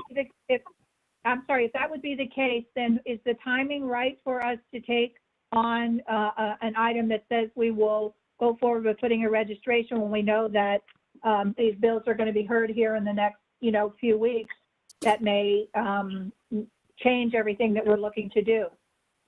Mayor and Commissioner, if I may, to the Commissioner, if it be the direction of the Commission for us to draft what we believe to be a legally compatible ordinance that would be the limitation on registration only, with some other subparts that could be consistent with the statute, we would draft it. Of course, not any one of us can predict what they'll do in Tallahassee, but we would certainly draft you an ordinance that we think would meet legal muster and bring it back if that would be the will of the Commission. But again, Commissioner Seipel, the legislature is in a very strange place this year. Bills like this have been coming up, as you know, also from your work in Tallahassee every year. This one is a pretty draconian bill. It pretty much tells local government to take a hike. Right. It really does. Yes. Thank you, Mayor. Commissioner Castillo? Yes. We're going to move on. Yeah, by way of clarification, the mayor had mentioned that there are situations where the city isn't aware of who's renting. This brings to mind the discussion that we had some years ago with Commissioner Schechter in connection with his concern about squatters. Do you remember that discussion? And we reasoned that in order to have a water account, you either had to be an owner, or if you were renting, then you had to provide a copy of the lease so that the city would know who to bill or who was using the water. But it also had applicability in other contexts. We were also dealing with the sexual predator ordinance, and we were dealing with other ordinances, all adding up to the same point, that the city is entitled to know who lives in the houses in the city. So isn't that happening where people who are renting, did that get reduced to an ordinance requiring anyone who rents to disclose? Mayor Schwartz. I was asking a question of the city attorney. Did we reduce that to an ordinance? Commissioner, forgive my not recalling. Look, we may have. I'm not sure unless Jake has a theory. I don't think we did. I would have to look to be sure. I remember us having that conversation. It would be wise for us to take a look at that, because I thought we had that issue looked at.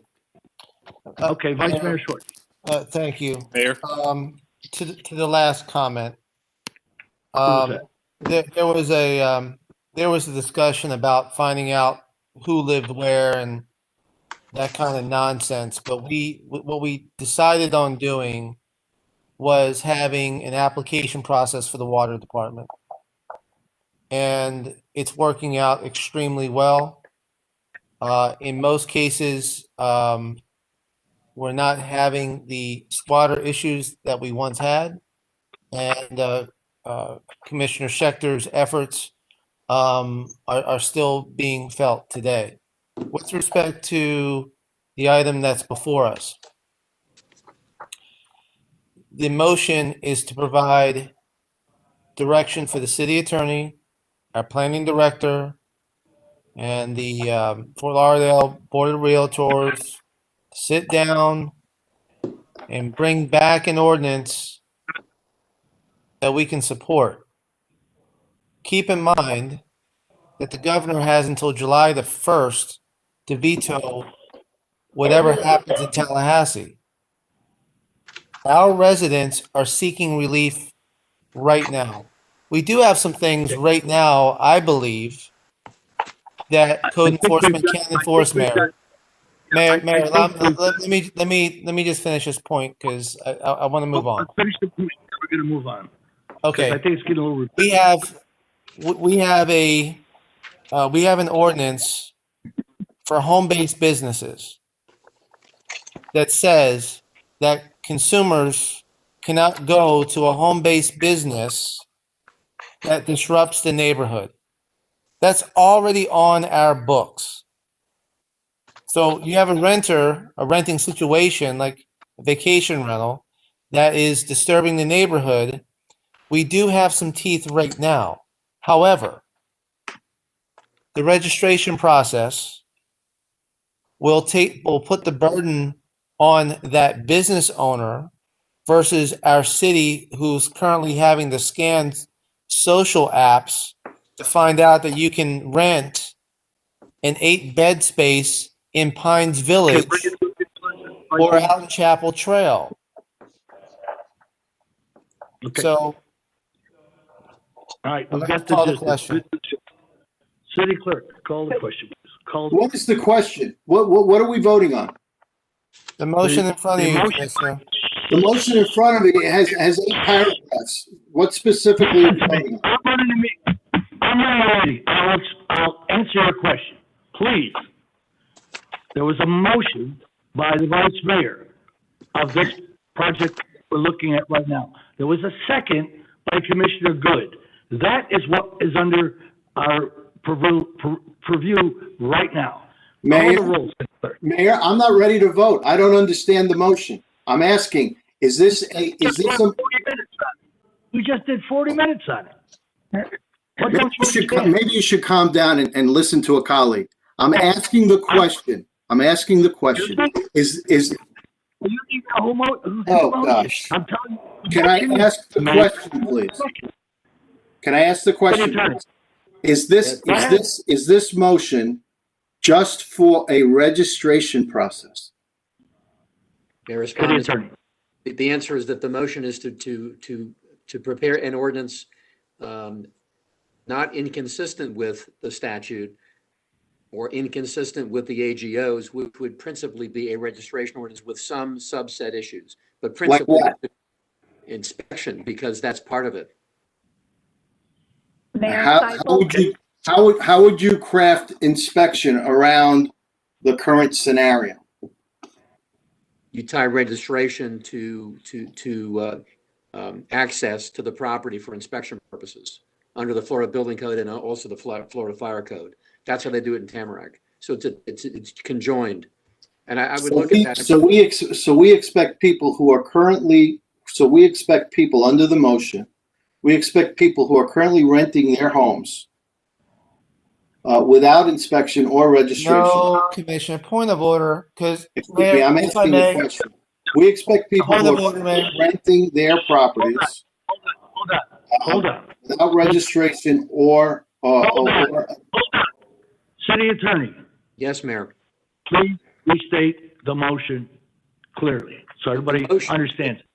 We've discussed it 40 minutes, and apparently we still don't understand it. Please discuss the motion. The motion is contained in the first paragraph of item 25, and it is to direct the city attorney in conjunction with the assistance of the city's community development director to bring back an ordinance as soon as practicable in order to establish, among other things, a new City of Pembroke Pines vacation rental registration program, not inconsistent with Chapter 409 or the AG's opinions, which would principally allow the limitation of being a registration ordinance, which may have, and I'd have to look at this depending upon what we can do, a subpart access for inspections, because that in the statute is permitted. So if you're going to allow for registration, you have to register for a reason.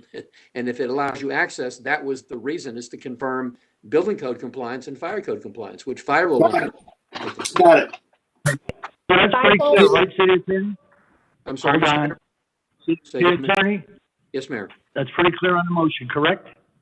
That's the motion. Right, I'm going to ask for final discussion, because again, go ahead, Commissioner Seipel. You heard the motion. You heard the interpretation by the city attorney. I did. Go ahead. I did.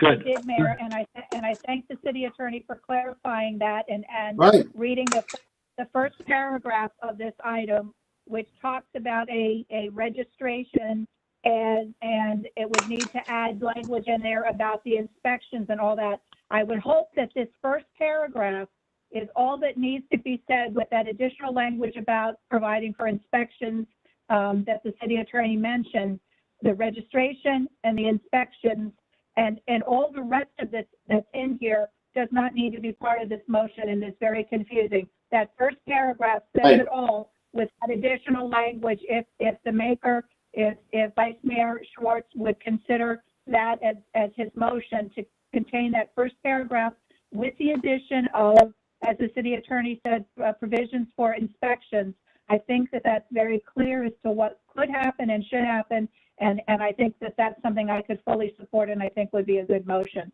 So I would ask Vice Mayor, do you hear that? Vice Mayor, do you have a comment on Commissioner Seipel's comment? Yes, my comment is the first paragraph is the motion. The way that the ARF was prepared made it a very long, interesting read. All right, good. Commissioner Seipel, you got the answer. Commissioner Castillo, one final comment, then we're going to vote. I'm ready. Okay, call it. The city clerk, call a roll on the motion, please. Vice Mayor Schwartz? Yes. Commissioner Good? Yes. Commissioner Castillo? Yes. Commissioner Seipel? Yes. Mayor Ordus? Yes. All right, thank you. Vice Mayor, I have an item. Go ahead, Mayor. You are recognized. Okay, discussion with possible action to approve co-sponsorship and funding for a table of 6 at the Prestige Club's Valentine Masquerade Ball on Saturday, February 13th, the amount of $1,500. Colleagues, we've done this every year. Because of COVID, it's just slipped by us, and Polly and Stan Bostic asked me to bring it in front of the commission, so I would make that a motion. Motion. It's items moved by Mayor Ordis, seconded by Commissioner Seipel. Discussion. Yes. Commissioner, go ahead. Is this an actual dinner, or can we just send her the money? It's an actual dinner. They have may I, Vice Mayor? Go ahead, sir. Yeah, Polly tells me they have everything intact about where you're sitting, no silent auctions. Everything's perfect for what COVID requires. So it's an actual dinner. I would prefer to just send her the money and not charge her for the dinner, but whatever. Let's go. All right. Any comments, excuse me, from the public? Hearing none, call the roll, please. Mayor Ordus? Yes. Commissioner Seipel? Yes. Commissioner Good? Yes. Yes. Yes. Vice Mayor Schwartz? Yes. Commissioner Castillo? Okay, yes. Motion passes. Thank you. I have one thing on a new business, very quick. Go ahead, I discussed with the manager today, the building department, our great building department, is being besieged with permit applications. They are doing a great job. They're a great building department. What the problem is, and our people in our city, residents, are emailing me. I'm sure they're emailing each and every one of you. Why can't I get a permit? Why does it take 3 months? Why does it take this? I'm going to tell everybody at this meeting, and I've said it before at HOAs, it is not the city's problem. It is the contractor's problem. It has been proven that 90% of the problems are the contractors.